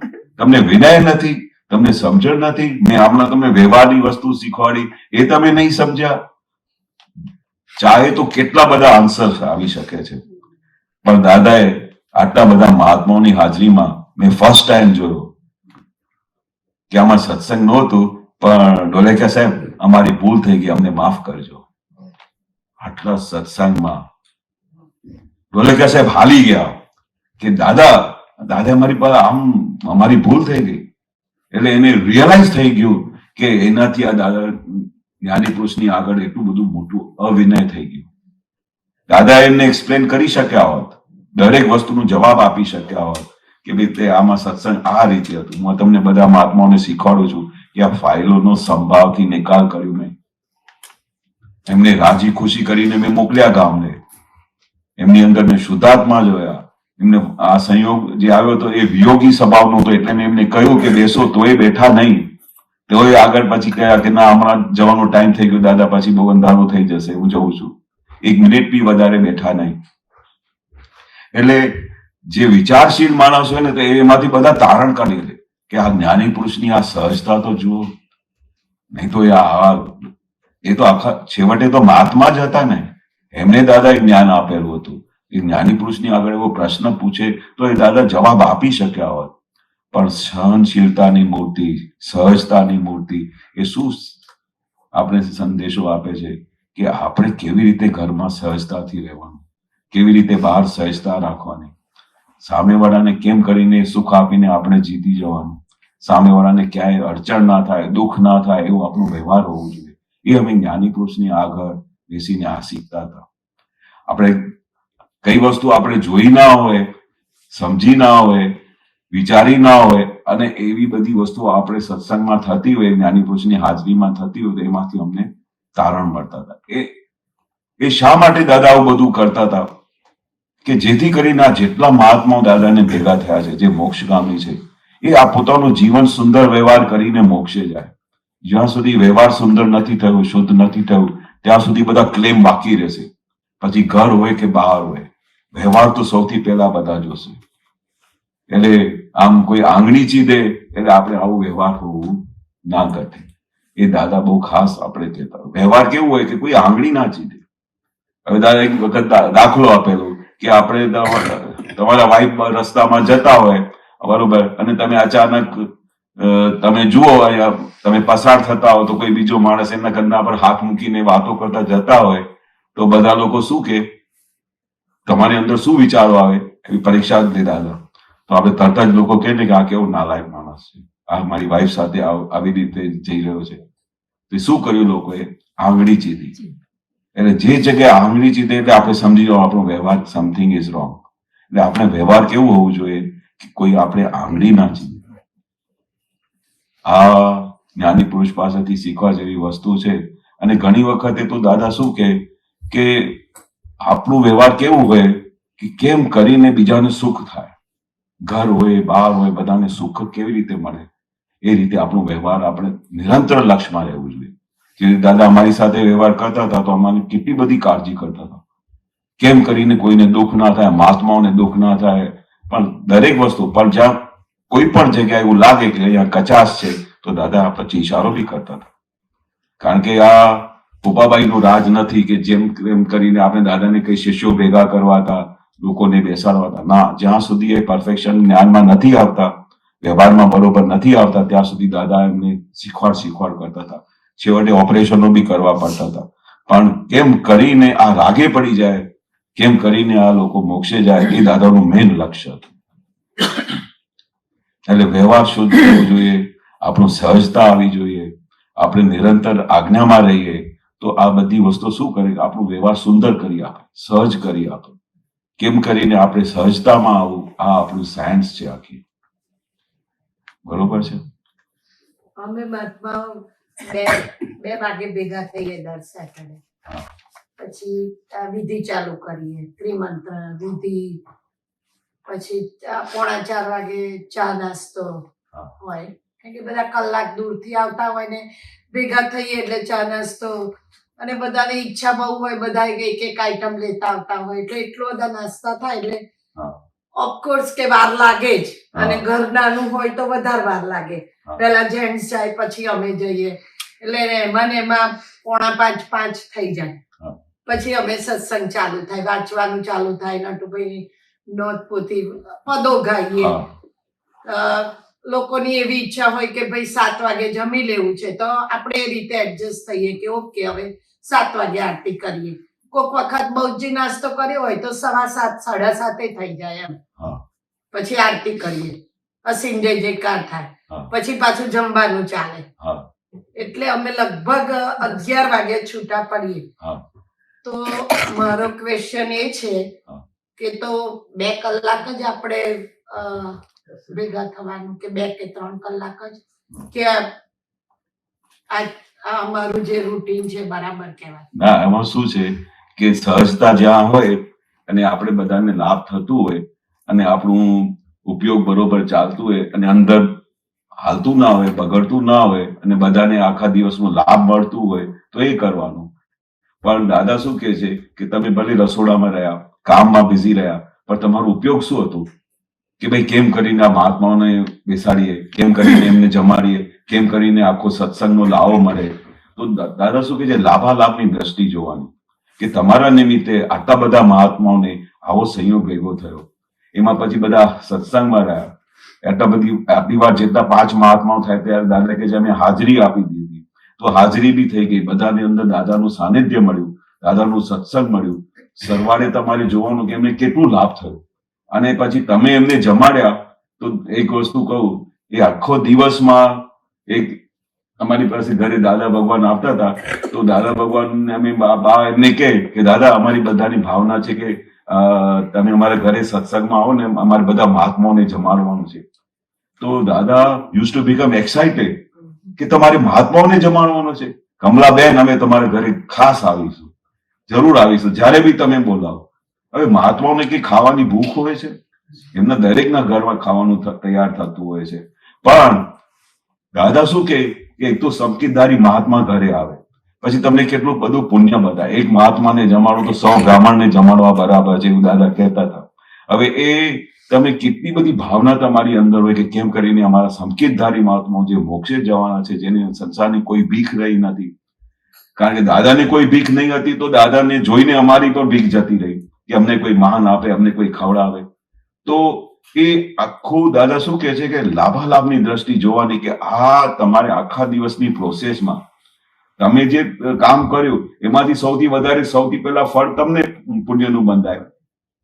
તમે આખો દિવસ રહ્યા, બિઝી રહ્યા, ભલે સત્સંગમાં નહીં પહોંચી શક્યા, એમ મોડેથી આવ્યા, તો જયારે અમારા ઘરમાં 7 લેડીઝ હતી અને અમારા બા હતા, તો દાદા ભગવાન આવતા હતા તો સત્સંગમાં બેસી નહોતા શકતા, કારણ કે 150 મહાત્માને જમાડવાનું, તો આખી પ્લાનિંગ કરવાની. પણ કોઈ દિવસે દાદા એમ નહીં કહ્યું કે સત્સંગમાં કેમ નહીં બેઠા તમે આવીને. દાદા કે એના માટે આ બહુ મોટામાં મોટું સત્સંગ છે, કારણ કે એમનું ચિત્ત ક્યાં હતું કે આ મહાત્માઓને જમાડવાનું છે. એક જ જગ્યાએ ચિત્ત હતું. આખું એક જગ્યાએ ચિત્ત કેન્દ્રિત થતું નથી, આખો દિવસ ચિત્ત ભમ્યા કરે એક જગ્યાથી બીજા.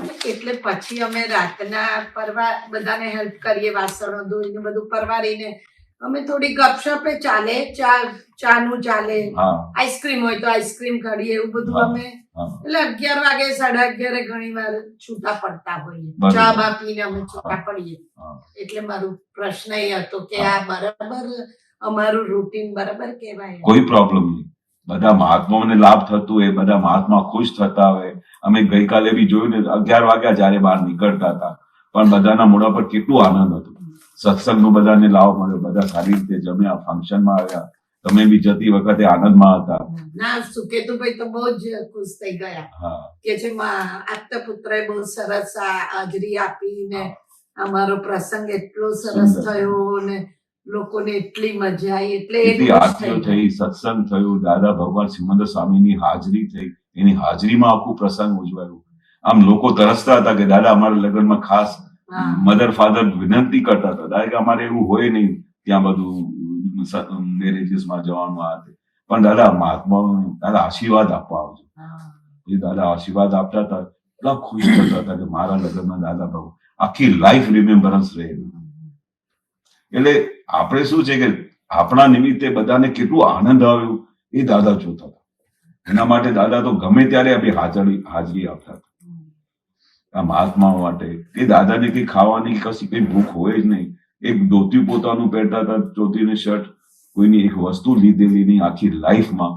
તો એમને શું હોય કે કેમ કરીને હું ત્યાં જઈશ તો બધા ઉપયોગમાં આવશે, સત્સંગમાં બેસશે, વાંચી. લગ્નમાં બી એક અલગ જગ્યા દાદાની બનાવતા હતા, ત્યાં બધા મહાત્મા આવીને બેસી જતા હતા, કોઈને ઓબ્જેક્શન નહીં, કશું નહીં. જમીન પર બધા લોકો અચરજ પામે કે આ કઈ જગ્યા પર નવી નવી સાડીઓ પહેરીને અને કોટ બૂટ પહેરીને દાદા બેઠા હોય ને અહીંયા, ત્યાં આવી સ્ટેજ બનાવી તો બધા જમીન પર બેસી જાય. ત્યાં તો કશું પાથરેલું હોય ને, લોનમાં લગ્ન થતા હોય. બોલો, શુદ્ધ બુદ્ધ ભૂલી જતા હતા. એ કેવા દાદા હતા. દાદાને જોતાની સાથે એકદમ આનંદ. એટલે મેં ભગવાન સાથે એક એક મહાત્માને અનુભવ થયેલા કે આ સાક્ષાત ભગવાનના અમને દર્શન કર્યા છે. એટલે આપણે શું જોવાનું કે આપણા નિમિત્તે કેમ કરીને બધા આનંદમાં થયા. પછી આખો દિવસ સત્સંગ હોય, પછી જેટલી ગોઠવણ થાય, નથી ગોઠવણ થતી, પણ મન નહીં બગાડવાનું. મનને પેલું ટચ થવા નહીં દેવાનું. દાદાને ખબર પડી જાય કે આ બધી મનમાં આવી બધી ઉતાવળ ચાલુ થઈ એટલે તમારા પરમાણુ ફટ કરીને ત્યાં પહોંચી જ જાય, તમારા ભાવ બધા પહોંચી જાય ત્યાં. એટલે દાદા કદાચ અંદર ખાને તમારે નિરંતર આમ પ્યોરિટી રાખવાની કે કેમ કરીને આ બધા મહાત્માઓ ખુશ થયા ને. ગમે તે થાકી ગયા, સુઈ જઈશું, પણ દાદા કહે છે કે તમને આવો દિવસ ફરી સંજોગ ભેગો ના થાય. આજે આ સંજોગ મળ્યો, મહાત્માઓ સાથે બેસવાનું, વાત કરવાનું, એને જમાડવાનું, ફરી ક્યારે ભેગું થાય? એટલે તમે વિચાર કરો આ સંજોગને દાદા કેવી રીતે લેતા હતા. બપોરે સુઈ જાય ને 2-3 વાગે, તો પછી રસિકભાઈને ત્યાં ઉપર અમે શું કરી, દરવાજો બંધ કરવા ગયો એક દિવસ કે દાદા હવે આરામથી આવે ને તો કોઈ આવી જાય. તો દાદા કોને પૂછીને દરવાજો બંધ કર્યો? દરવાજા ખુલ્લા રહેવા દે. આખી લાઈફ તમે વિચાર કરો કે ક્યારે બી આવા ગુરુ હોય, મોટા પુરુષો હોય ને, એનું કઈ દર્શન કરવાનું ટાઈમ હોય છે, પછી આટલા ટાઈમથી દર્શન બંધ થઈ જાય. પણ દાદાએ શું મૂકેલું, આખી લાઈફ દરવાજા ખુલ્લા રહેતા હતા, ઓપન ટુ સ્કાય. એટલે અને દાદાને કે ગમે તે 3 વાગે બી કોઈ આવી જાય ને, અને એવું બનાવ બી બનેલું, દાદા કેવા આરપાર જોઈ શકતા હતા. અમને અજાયબી લાગે, આજ બી અમને અજાયબી લાગે છે કે અમે કેવા દાદાને મળ્યા હતા કે જે સાક્ષાત આરપાર જોઈ શકે એવા સાક્ષાત પરમાત્માને જોયેલા. બપોરે 2:30 વાગ્યાનો ટાઈમ હતો, ત્યાર પછી તો દરવાજો ખુલ્લું રહ્યું. પણ રસિકભાઈ નીચે રહેતા હતા તો બધાને નીચેથી સ્ટોપ કરી દે કે ભાઈ ઉપર હવે જશો નહીં, એટલે દાદાને આરામ મળે ને. તો 2:30 વાગે દાદા અચાનક આમ બેસી ગયા. તે કહ્યું કે તું જા, જરા નીચે જા, ત્યાં કોઈ આવેલા છે દાદાનું દર્શન કરવા માટે. હવે ત્યાંથી શું હતું, 2nd ફ્લોર પર એમને કહેવામાં આવ્યું કે ભાઈ હમણાં દાદા આરામમાં છે, તમે અહીંયા થોડી વાર પછી રાખશો. તો એ નીચે બેસી રહ્યા. હસબન્ડ વાઈફ અને દીકરા અને સનને લઈને આવેલા હતા, કઈ ખંભાત ગામથી દૂરથી આવેલા નવા હતા. કોઈએ વાત કરી હશે કે દાદા ભગવાન આવા છે, કે કઈ પણ તકલીફ હોય ત્યાં જજો અને દાદા તમારી સાથે બધું સમાધાન કરી આપશે, ઘરનું હોય કઈ બી પ્રોબ્લેમ હોય, એવું કોઈ વાત કરી હશે મહાત્માને. હવે દાદાને મળવા આવ્યા તે સવારે કઈ બસ લેટ થઈ ગઈ, તે 2:30 વાગે બપોરે પહોંચ્યા. હવે તે વખતે દાદા આરામમાં હતા. રસિકભાઈ ના પાડેલી, તો કઈ ઉપરથી કઈ રસિકભાઈ કહેવા નહીં આવેલા, દાદા અચાનક બેસી ગયા અને કે જ્યાં નીચે આવ્યા છે ને કોઈ, તેને બોલાવી લાય. પછી હું નીચે ગયો અને ત્યારે પછી એમને પૂછ્યું કે હા અમે દાદાના દર્શન કરવા આવ્યા છે, પણ દાદા આરામમાં હતા એટલે અમે અહીંયા બેસાડી દીધા છે, કેમ કે દાદા ભગવાન તમને બોલાવે છે. દાદા ભગવાનને લઈ ગયો, એમને લઈ ગયો અને પછી દાદા એમની સાથે બધી વાતચીત કરી. અને જ્યારે બી દાદા કોઈને મળતા હતા, એક બીજી વર્લ્ડની અજાયબી છે કે એમને ફ્રેક્શન ઓફ મિનિટ્સમાં એવું લાગે કે જાણે દાદા ભગવાન મને કેટલા વખતથી જાણે છે. એવી રીતે એમનું વ્યવહાર શરૂ થઈ જતું હતું ને વાતચીત થઈ. આખી બધી બેસીને વાત કરી અને વાત કર્યા પછી એને બધા પ્રોબ્લેમ્સ બતાવ્યા. દાદાએ એની વિધિ કરી આપી અને પછી કહ્યું કે હમણાં બાબુભાઈ વકીલના સાંજે તમે બેસો અને ત્યાં આ જગ્યા પર સત્સંગ છે, તો સત્સંગ કરીને પછી તમે જજો. કે હા દાદા, બહુ ખુશ થઈ ગયા. આવી રીતે કોઈ વેલકમ કરે. અને પછી મને અજાયબી થઈ કે દાદાને કેવી રીતે ખબર પડી કે નીચે એ બેઠા છે. તમે વિચાર કરો કે કેવા દાદા આર પાર જોઈ શકે, એક એક પળ તમે ઓળખી શકે કે આ શું બની રહ્યું છે, અહીંયા બધા મહાત્માઓ બેઠા હોય, એની અંદર શું ચાલે છે એ બધું જોઈ શકે. આડા બાબુભાઈ વકીલને ત્યાં 150-200 મહાત્મા બેઠા હતા. તો એક દિવસ દાદાએ અચાનક કહ્યું તમારી અંદર જે ચાલે છે ને અમે બધું દેખાય છે. બધા આ મહાત્માઓ શોક થઈ ગયા. હા, દાદાને બધું, અમે કોઈ દિવસે આ દાદાને આવી રીતે જોયા નથી અને દાદાને બધું દેખાય છે, એટલે અમારી અંદર શું ચાલતું છે બધું દાદા કે અહીંયા તમે બેઠા હો ને, અહીંયાથી તમે ફેક્ટરી ગયો તો એ અમને દેખાય. પણ આ જયારે કોઇન્સિડન્સ થતા હતા એવિડન્સીસ દાદાને, જયારે વગર આમ દેખે અને વગર દાદા કે અહીંયા બેઠા છે જાઓ બોલાવી લાવ, તો અમને થઈ ગયું હા. નવા હતા ત્યાં સુધી આ પકડાતું નહોતું, પછી ખબર પડી ગઈ કે દાદા આર પાર જોઈ શકે છે. એટલે આ રીતે એમનું સમાધાન કર્યું અને સમાધાન કરીને એને રવાના કર્યા. પછી એમને બધું સમજાયું, પછી જ્ઞાન મળ્યું અને મહાત્મા થઈ ગયા. એટલે આપણે દાદા શું કે છે કે કેમ કરીને દાદા અહીંયા આવ્યા છે ને, આપણે મહાત્માઓને બી એવું કહેતા કે કેમ કરીને આપણે બધાને માટે નિમિત્ત બનીએ, દાદા પાસે લઈ આવીએ. દાદા કે કેટલું મોટું નિમિત્ત બનાવે. એક જીવને તમે મોક્ષ માર્ગ ઉપર ડાયરેક્શનમાં લઈ ગયા તો તીર્થંકર ગોત્ર બનાવે, એટલે કેવી મોટી વાત કહેવા માંગે છે દાદા. એટલે આ રીતે બધા દાદાને મળતા ગયા. પણ જે ઉપયોગની વાત છે ને, એ તમારો અંદર શું ચાલે છે, અંદર કઈ ક્રિયા ચાલે છે, એના પર દિવસ રાત દાદા ફોકસ રાખો. કારણ કે તમે જ્યાં સુધી આની સાથે નિષ્પક્ષપાતી નહીં થશો ત્યાં સુધી એની ફેવરમાં જ તમે જવાબ આપ્યા કરશો. એટલે પછી વિજ્ઞાન ખુલ્લું થશે નહીં. નિષ્પક્ષપાતી થશો, અંદર શું ચાલે છે ક્રિયા, અને એક એક ક્રિયામાં શું અંદર ભાવ બગડ્યા, તમારા અંદર શું વિચારો આવ્યા, એના પછી તમારે પ્રતિક્રમણ કરવાના. દાદાએ કહ્યું છે અમે તમને કઈ રોકઠોક કરી નથી, પણ જો તમારે સુખ જોઈતું હોય, તમારે હળવાશ અનુભવી હોય, તમારે મોક્ષ માર્ગમાં પ્રગતિ કરવી હોય તો અમે જે રસ્તે આગળ ચાલ્યા એ રસ્તે તમને કહીએ છીએ, આ રીતે ચાલશો તો તમારું કામ થશે. હવે દાદા કહ્યું અમને જ્ઞાન પ્રગટ થયું તો અમને હળહળાટ લાખો પ્રતિક્રમણ કરવા પડ્યા. એટલે દાદાને શું દેખાયું હશે, કોઈના કેટલા બધા લોકોના કયા હિસાબો દેખાયા હશે કે દાદાને લાખ પ્રતિક્રમણ કરવા પડ્યા. સ્ટાર્ટિંગ ની વાત કરે છે, પછી જ નહોતા કરવા પડ્યા, પછી તો સૂક્ષ્મતર અને સૂક્ષ્મતમ, સૂક્ષ્મ અને સ્થૂળ દોષો કે અમારે જ્ઞાનીમાં હોય જ નહીં. તો જ્ઞાની પુરુષને 360 ડિગ્રીનું જ્ઞાન પ્રગટ થયેલું હતું, પણ 4 ડિગ્રી બાકી હતી ને દાદા એ પૂરી કરવા માટે દાદાને કેટલા બધે 3 વખત દાદા કહેતા અમે પેલું આખી આ વિધિ કરતા હતા, પેલું 9 કલમો બોલતા હતા. હવે 3 દાદાને શું જરૂર હોય 3 વખત 9 કલમો બોલવાની? આપણે બોલીએ છીએ જ્ઞાન પહેલા કે જ્ઞાન પછી? જ્ઞાન પછી. દાદા જ્ઞાન થયા પછી કેમ? હા,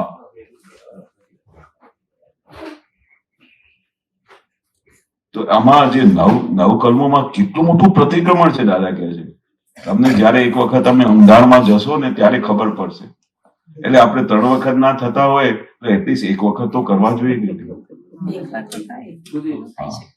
એક વખત થાય તો બહુ સરસ થઈ ગયું. આ તો જ્ઞાની પુરુષ શા માટે કરતા હતા એ એમને ખબર. પણ આ 9 કલમમાં તમે કહ્યું પ્રતિક્રમણ થાય છે, રાઈટ? હું ગઈકાલે એવું હતું કે આ ભાવ કરીએ છીએ, હા, 9 કલમ બોલીને આવતા ભાવનું ભાવ કરીએ શું? એટલે આની અંદર જે રહસ્ય છે ને પેલું કે ના બોલાય ના અનુમોદાય, એટલે આપણે જે બોલીએ છીએ ના અનુમોદન કરીએ ના અનુમોદના કરીએ તો એ એક મોટી વસ્તુનું પ્રતિક્રમણ છે. આપણે રિયલ રિલેટિવ નહીં જોયા એમ. ધર્મ સંબંધી આપણાથી ભૂલો થાય છે તો આપણે આ એક એક કલમમાં આપણે માફીઓ માંગીએ છીએ. એટલે દાદાએ કહ્યું આમાં પ્રતિક્રમણ છે.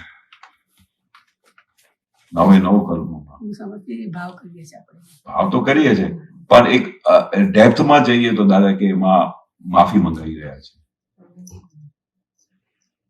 દાદાએ 3 વાગે સવાર બપોર ને સાંજ એવી રીતે કર્યું. હા, 3 વખત. હા, પણ ધારો કે સવારે 3 વાર કરી નાખો એમાં પ્રોબ્લેમ. બપોરે હમણાં યાદ ના રહે. પણ ઘણી વખત તો શું થાય એક વખતમાં પછી કે મિકેનિકલ થઈ જાય. 3 વાર બપોરે હમણાં યાદ ના રહે. 3 વખત દવાઈ એક્સટેન્ડેડ રિલીઝ આવી ગઈ છે. પણ એવું નથી પણ દાદા એવું નથી આપ્યું.